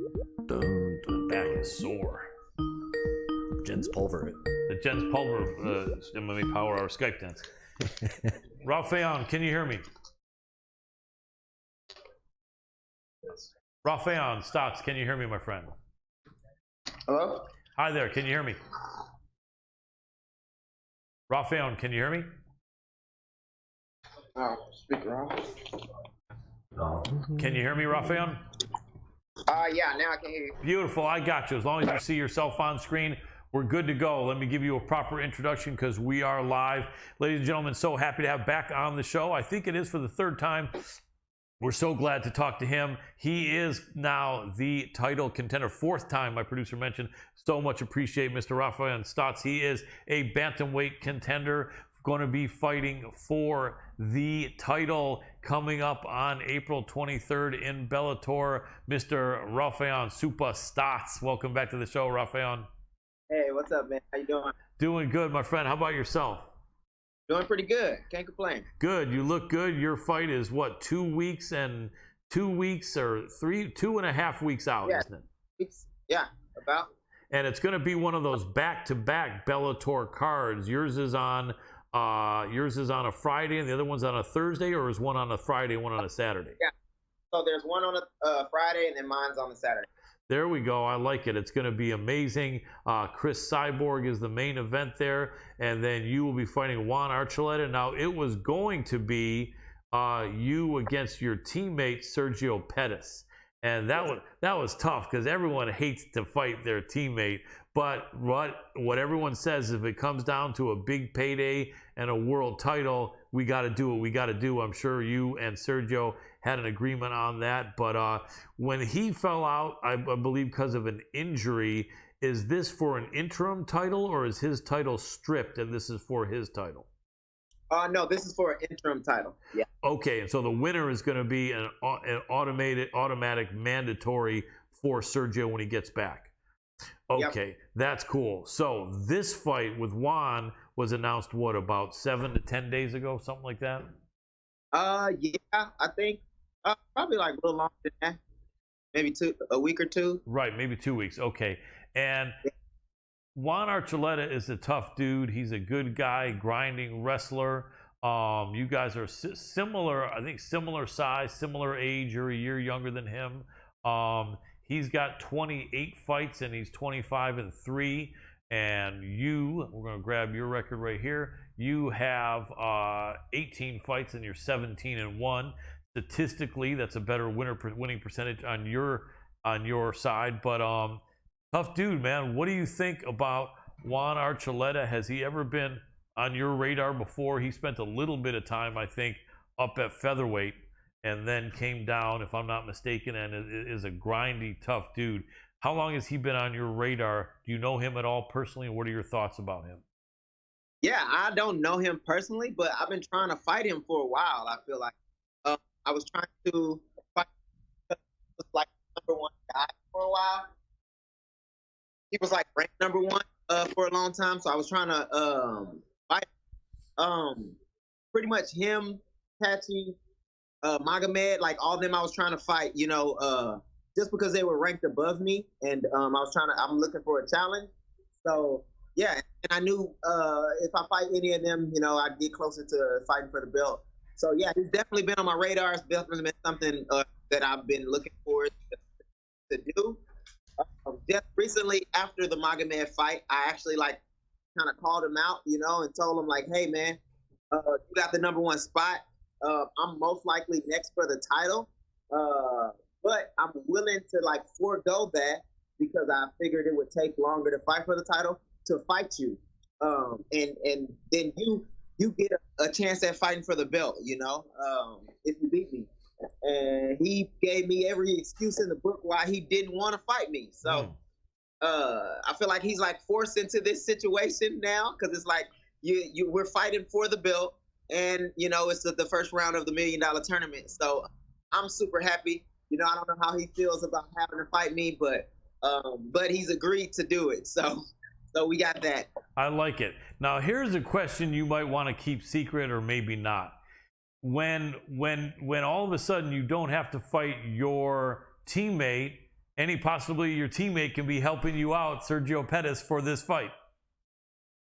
Hey, I don't mind telling the world I was not looking forward to fight Sergio at all. You know, I was still struggling. Even I think it was like the 2 or 3 weeks where we knew we were gonna have to fight each other. I was struggling mentally, having to prepare to fight, my homie. I was just internally struggling, with that. So he actually had to pull out because of an injury. He tore his ACL, which I'm not happy about that. I'm not it kind of takes away from, his livelihood, and I'm sad about that, but I'm relieved in the fact that I don't have to fight Sergio yet. And yeah, he can help me, whether it be he can't train with me right now, but he has a lot of mental knowledge, and he's always helpful, encouraging and things like that. So I'm super happy that I don't have to fight Serge. Yeah, absolutely. And I can fight somebody that I don't necessarily like. So that's always funner.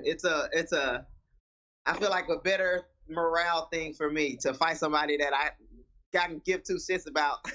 Right, absolutely. So, that makes sense. Now, my producer had to step out for a second, so I'm not able to see Juan Arcoleta's top guys that he's fought. But can you remind me some of the top guys that Juan has fought and what you thought of his performance against them? So most recently, he fought Sergio Pettis. He lost to Sergio 5-round fight. Before that, he fought the title, where he fought for the title against. I believe before that he fought Patricio Pitbull, and he lost that fight in a 5-round fight.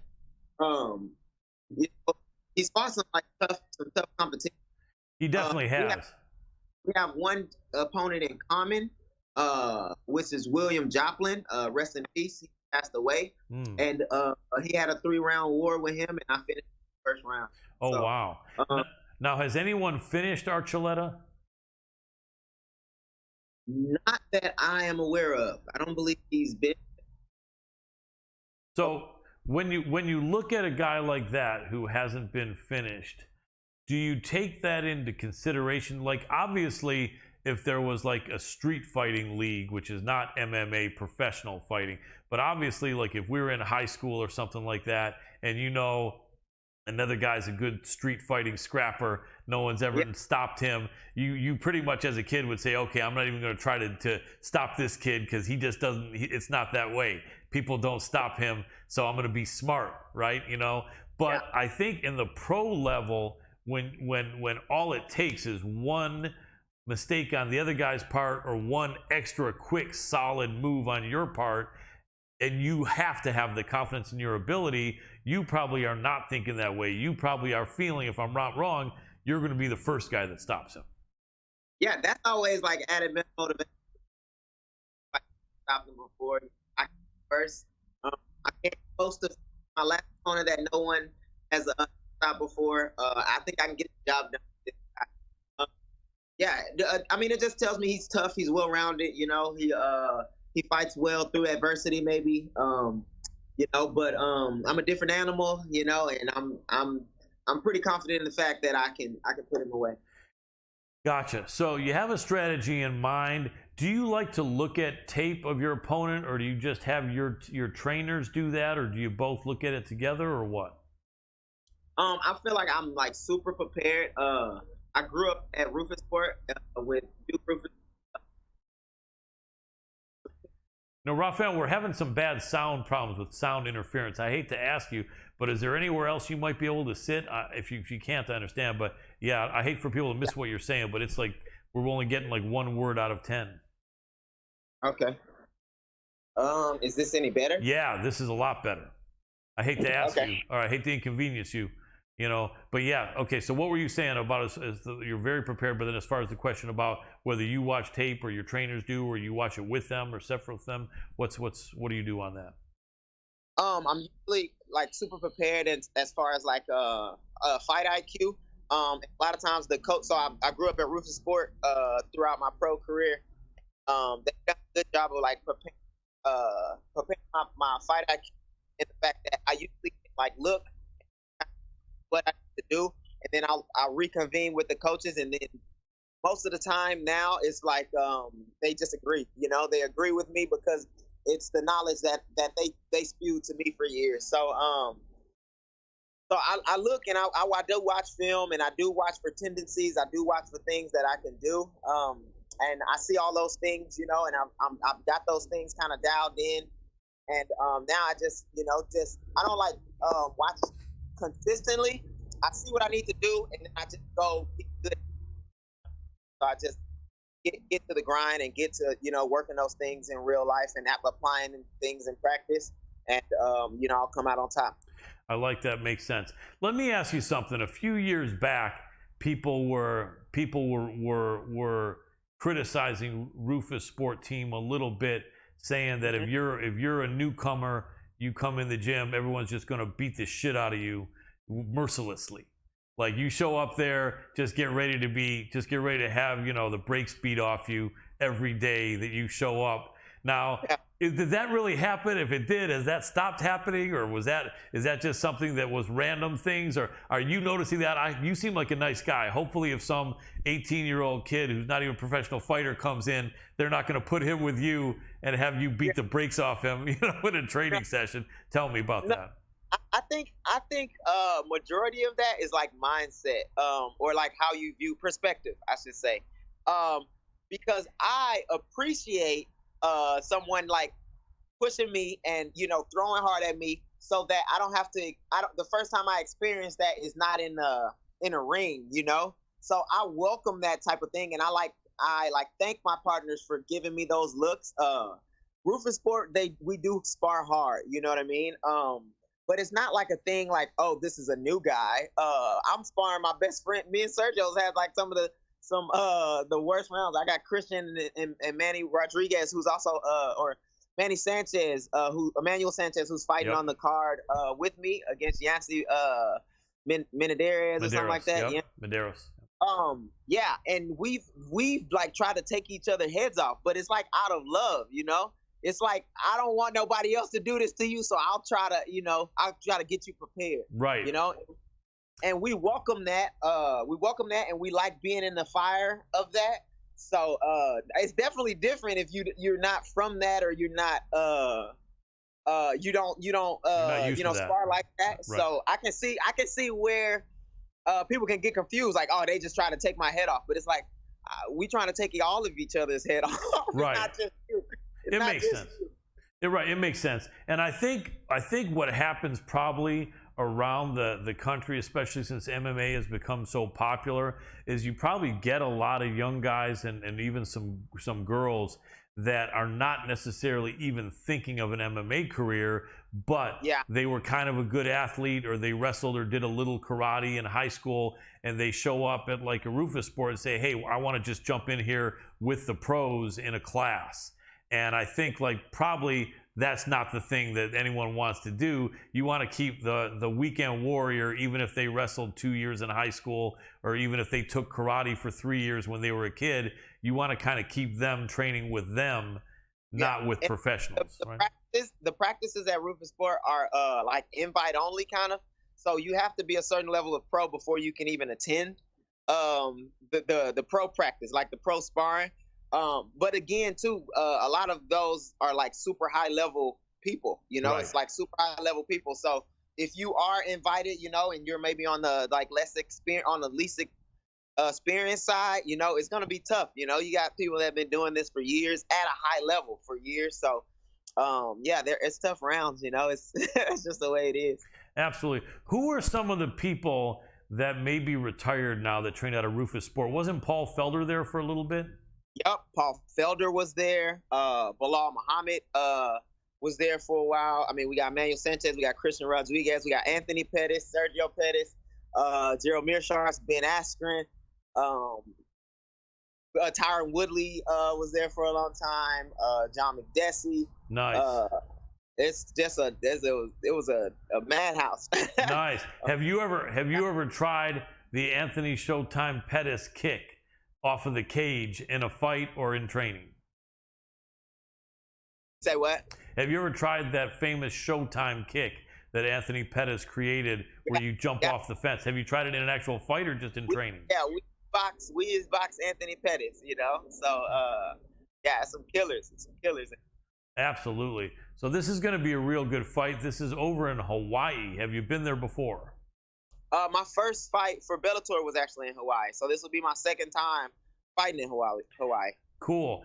Now, Archuleta, he doesn't have any sort of ties in Hawaii, so that's not really a home cage advantage for either of you, is it?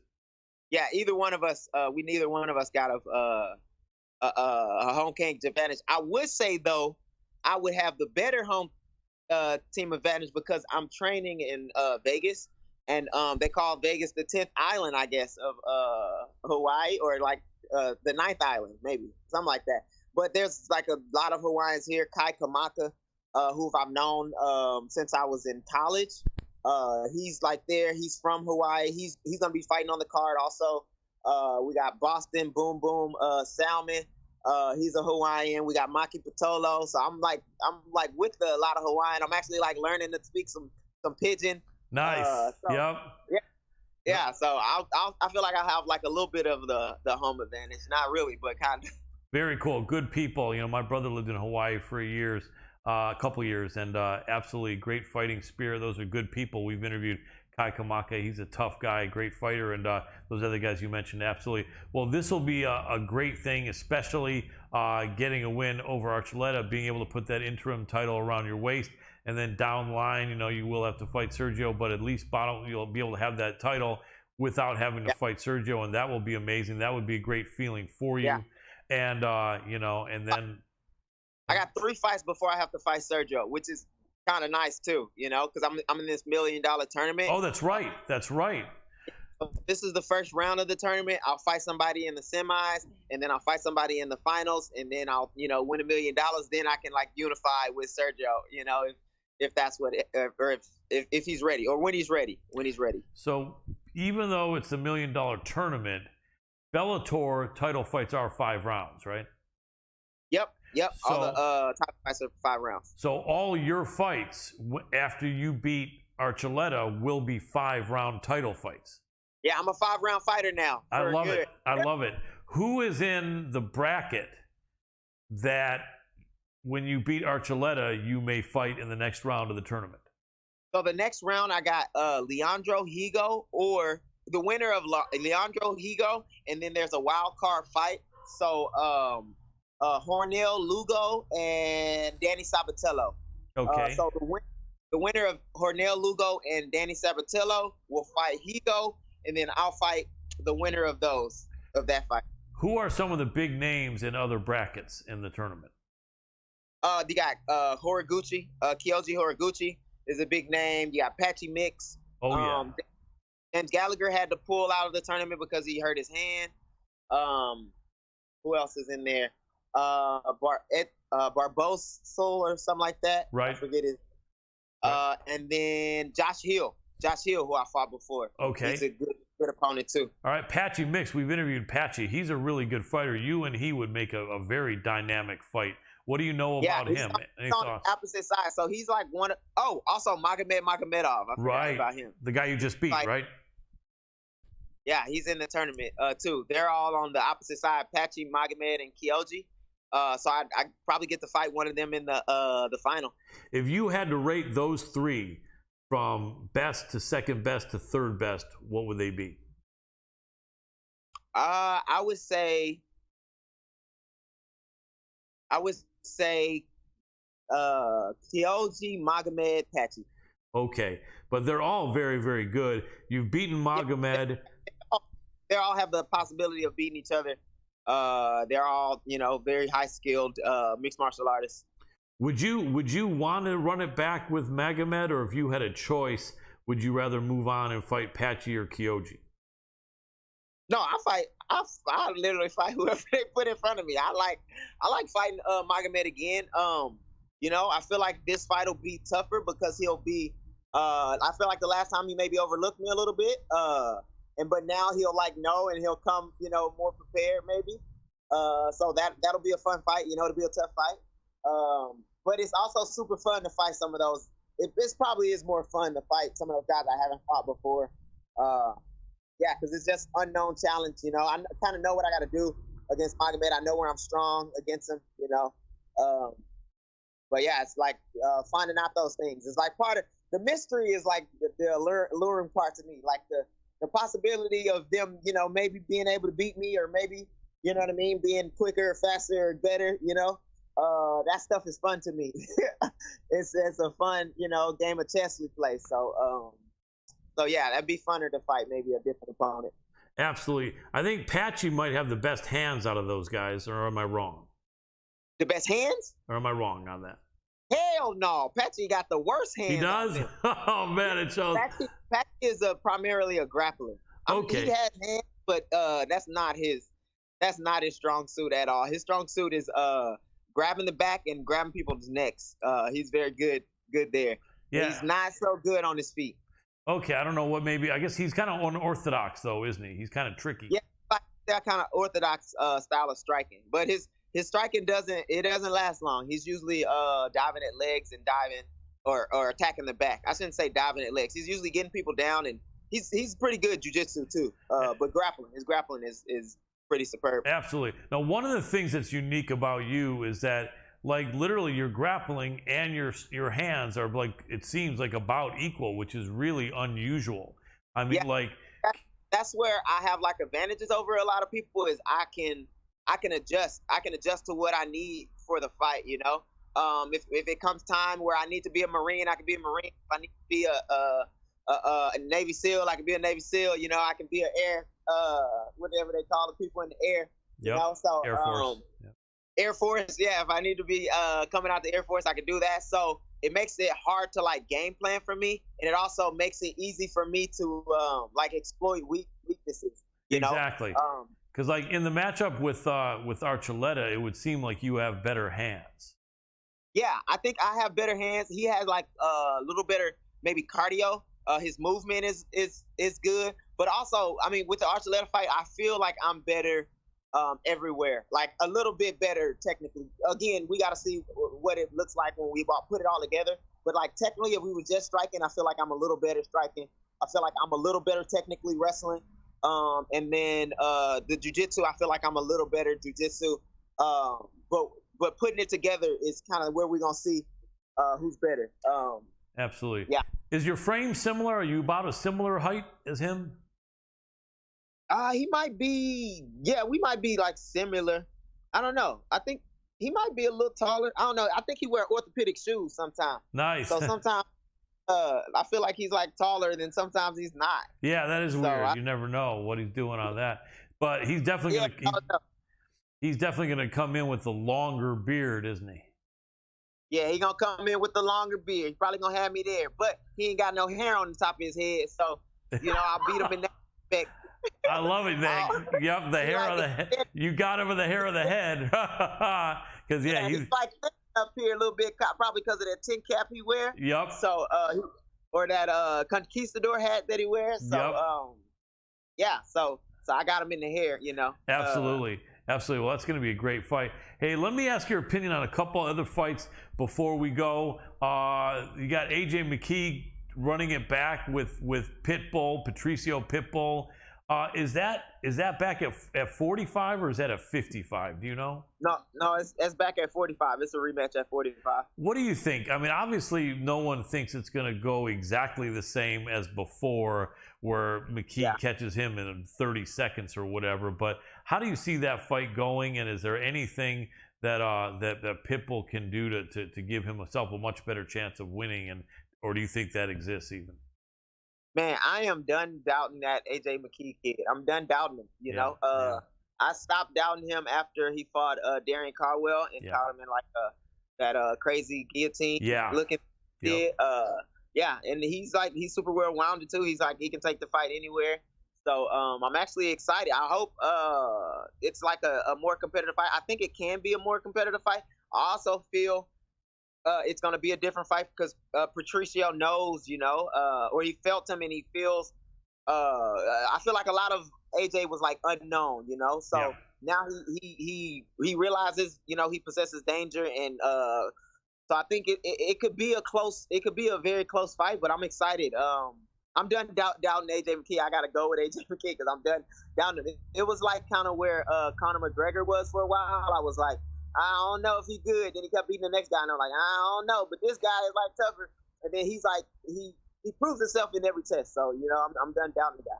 Absolutely. Can I get your opinion on some UFC fights? Yeah. Appreciate it. So, big card April 9th here in the UFC, man. We got 3 fights that are piquing a lot of people's interest. And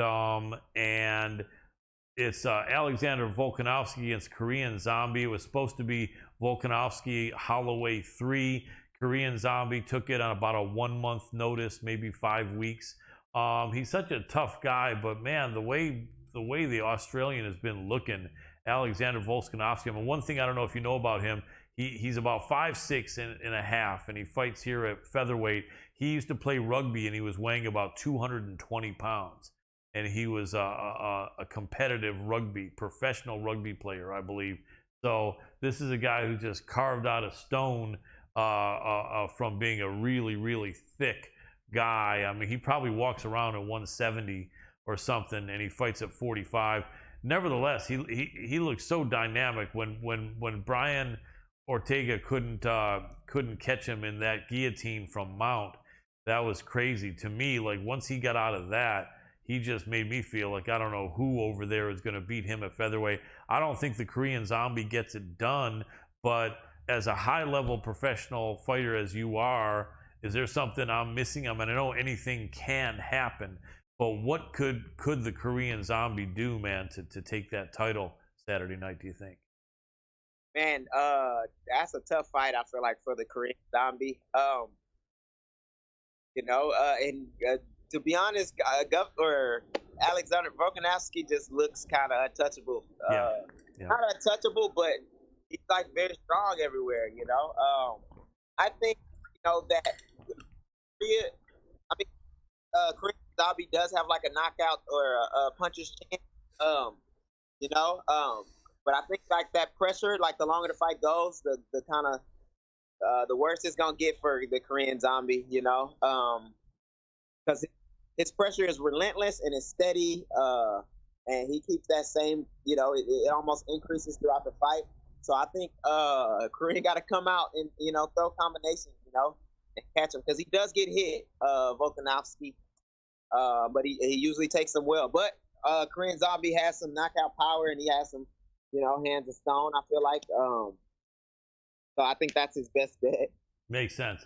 Okay, next fight down. the rematch in your weight division in the UFC, Aljamain Sterling, the Funk Master, going up against Piotr Jan.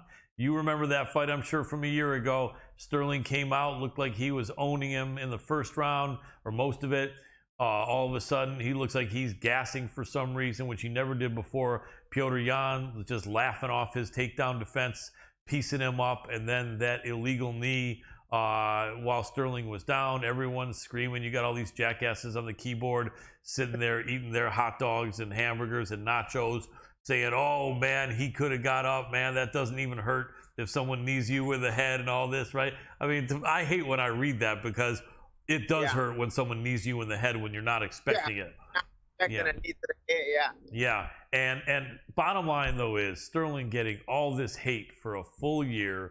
He has to have surgery. People even hating on him from that. Oh, he didn't have to have surgery. That was convenient. He doesn't want any part of this Russian, all this and that. Anyway, the first fight, even money on the odds. Now they got it like literally 4.5 to 1 favorite, Piotr Jan. I don't see why they have that. That doesn't even make any sense to me. But in the rematch, and Aljo has already said he had an injury, he had an illness, he was in just a bad space everywhere. Physical health, body health, personal mindset in that fight. Now he isn't. I think it's going to be a real close fight. I don't think Aljo gets wiped out by any means, but what do you think we're going to see here different now that they know each other a lot more than they did a year ago? You know, Piotr Jan is kind of infamous for like starting kind of slow and just building through the fight. So I think Aljamain, I think he'll come out kind of hot like he did, but I don't think he'll like empty his tank as much as he did the first fight. Just because I feel like he's felt him. He understands, you know, like I'm probably gonna be in this for the long haul unless I like get the back or get something early. You know, like throughout the fight, Piotr Jan is gonna get a little stronger. But I think it'll be a more competitive fight. I still got Piotr Jan kind of winning, you know, but I do think it's gonna be a more competitive fight. I think so too, and I don't think it should be 4.5 to 1.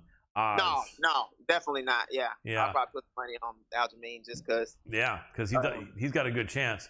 And a lot of times, to me, I watch combat sports for decades now, and a lot of times when people look at a certain narrative they think is going to happen, it doesn't happen, right? Everyone's thinking all the haters on Aljo are rubbing their hands together, saying finally we get a hate on that Aljo as he gets knocked the F out. Like the second most wins in the UFC. Like he hasn't beaten great fighters before. Right. Like everything he's done before is like null and void. Right. He's an amazing fighter. Like he's in the position to fight for the UFC champion. You know what I'm saying? The championship belt. So he's obviously a great fitter. Yes. You know, like he's not scared of nobody. Also, he's like fought a bunch of tough people. You know what I mean? Exactly. And if it gets on the ground, I think it's his fight. Yeah, for sure. I would agree. Yeah. Then we have a really, really unusual matchup in the welterweight division. Gilbert Burns, the Brazilian, fighting out of Sanford MMA.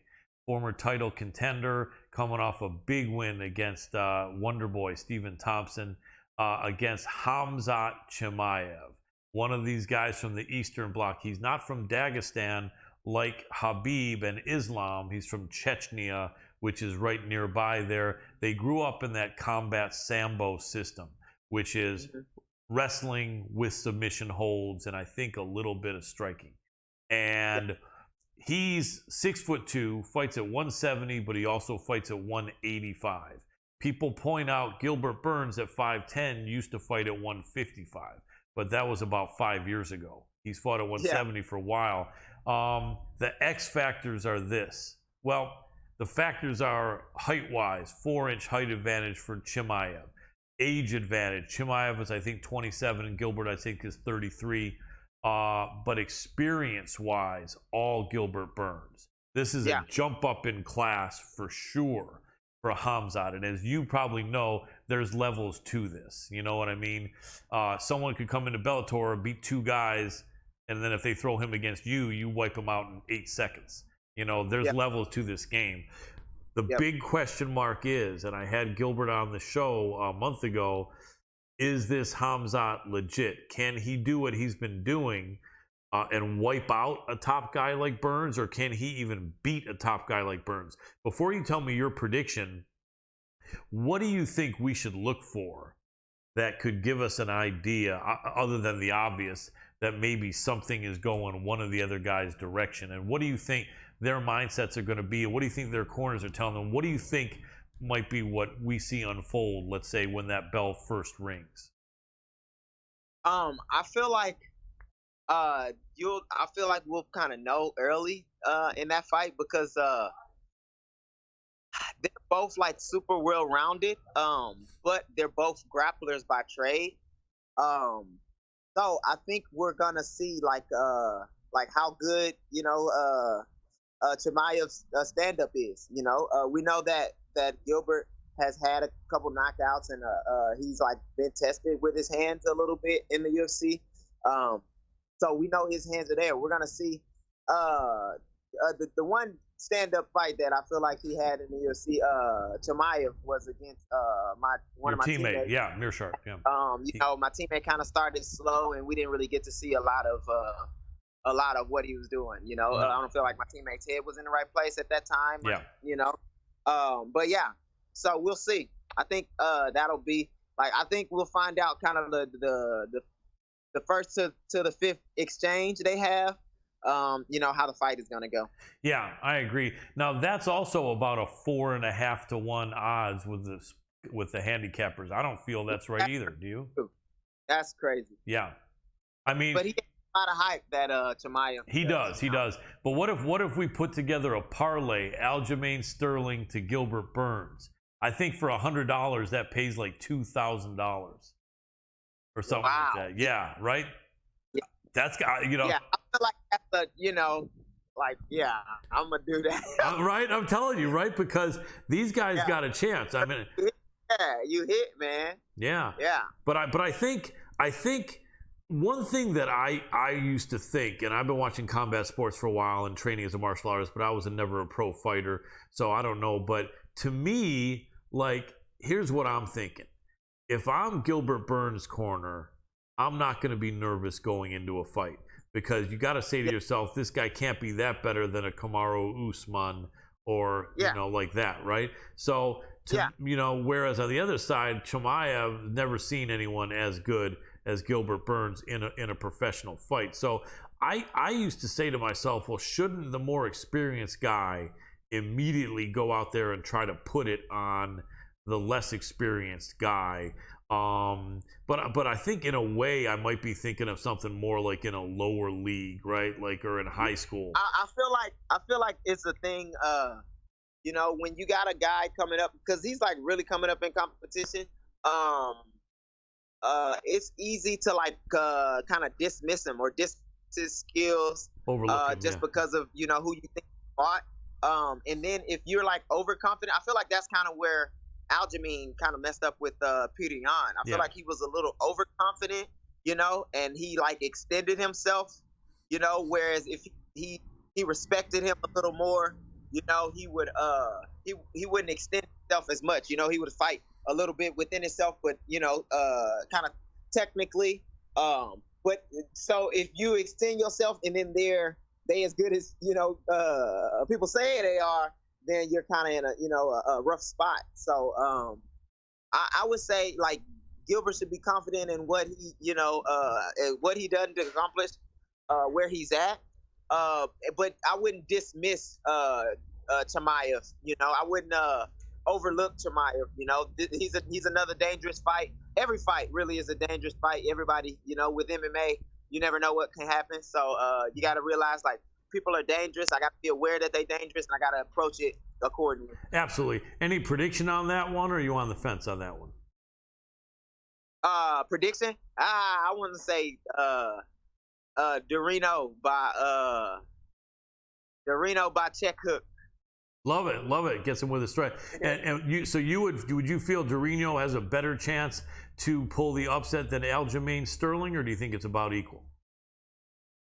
I feel like he got the better chance. That's what I was thinking, because you're leaning toward Yan in the Sterling fight, although I think Sterling's got a chance. But yeah, there's going to be good fights out there. But yeah, Bellator is going to be amazing. April 23rd. Tell us really quick how we can watch Bellator, especially the Saturday card that you're on, because a lot of people, including myself, sometimes get confused because they move around on this and that channel. How can we tune in to be able to see your fight on Saturday on Bellator? So I need to get the details exactly, but I know I'll be fighting on the Showtime app. I know the Showtime app will be showing the fight, when they happen, because they always stream the fights. I don't know what channel. Like if you were channel surfing, right? I don't know what channel. But it's Showtime. It's either Showtime app or Showtime cable TV. Okay, yeah. That makes sense, and that's going to be a great weekend for Bellator. Well, tell us really quick where people can support you on social media, Rafael. Yeah, you can find me at Rafael Stotts, one word, on Instagram, Twitter, Rafael Stotts, 2 words, on Facebook. Yeah. Awesome. Well, Rafael, I want to thank you for coming on April 23rd for the interim title against Juan Archuleta, man. I believe in you. You got that look and that sound of a champion, the confidence, the skills. I think you're like a balanced mixed martial artist for the new era where you've got that striking as good as your grappling, man. So I don't see people beating you for a while, man. I want to thank you so much. I appreciate you jumping on here on the MMA Power Hour with us. Thank you. I appreciate it. You're very welcome. Take care, my friend. Good luck to you. You too. Thanks. Bye. Bye-bye. And that was Rafael Super Stotts. Man, Adam, how often can you say at the highest level of MMA a guy has his wrestling as good as his striking, or vice versa? Very rare even today. Very rare. Usually a guy is just not very often. I'll say that much. But yeah, hey, it was another great episode. I do apologize, guys. My camera's been acting up, so it freezes, and I get into a bunch of production stuff here, and I'm not always catching it on the fly here. But unfortunately, you were able to hear everybody the whole time. Thanks for hanging in here with all these great interviews. I see everybody popping in here, and we're getting such great guest presence, I guess, and you guys are amazing. Colin, you are as well. Everybody hit up our social media, hit up lifttoken.io as well when you get a chance. Absolutely. Dr. Adam Roorda, I really appreciate you and your help running everything. Lift Token is awesome. Great project. You're the blockchain architect and the king. Like I said, if you're into NFTs and stocks, and if you're swimming around the metaverse, Dr. Adam Roorda is the lifeguard. So you want help, just jump in on him and ask him, and he'll steer you in the right direction. Do you want to tap out for the night, Dr. Adam Roorda? Tapping out, good. I will say this as an homage to that great classic rock group, Lynyrd Skynyrd. I'm just a simple kind of man, and mixed martial arts and combat sports fighting is something I love and understand. Go out and spread the love in a positive way. Let people know you got their back. It's still really hard times that we're in, and let people know you got their back could give them the encouragement they need to keep it going. So do that. Take good care of all your friends, family, and your pets. Make sure you walk your dog whenever he or she needs it. Keep your cat's litter box clean. Make sure they have cold water, good fresh food, and a safe, warm place when it's cold, and a cool place when it's hot. For all the team here at the MMA Power Hour, this is Colin Crandall. Really enjoyed being with you. Big love and respect to all you guys. Peace, and I'm out of here. I'm tapping out.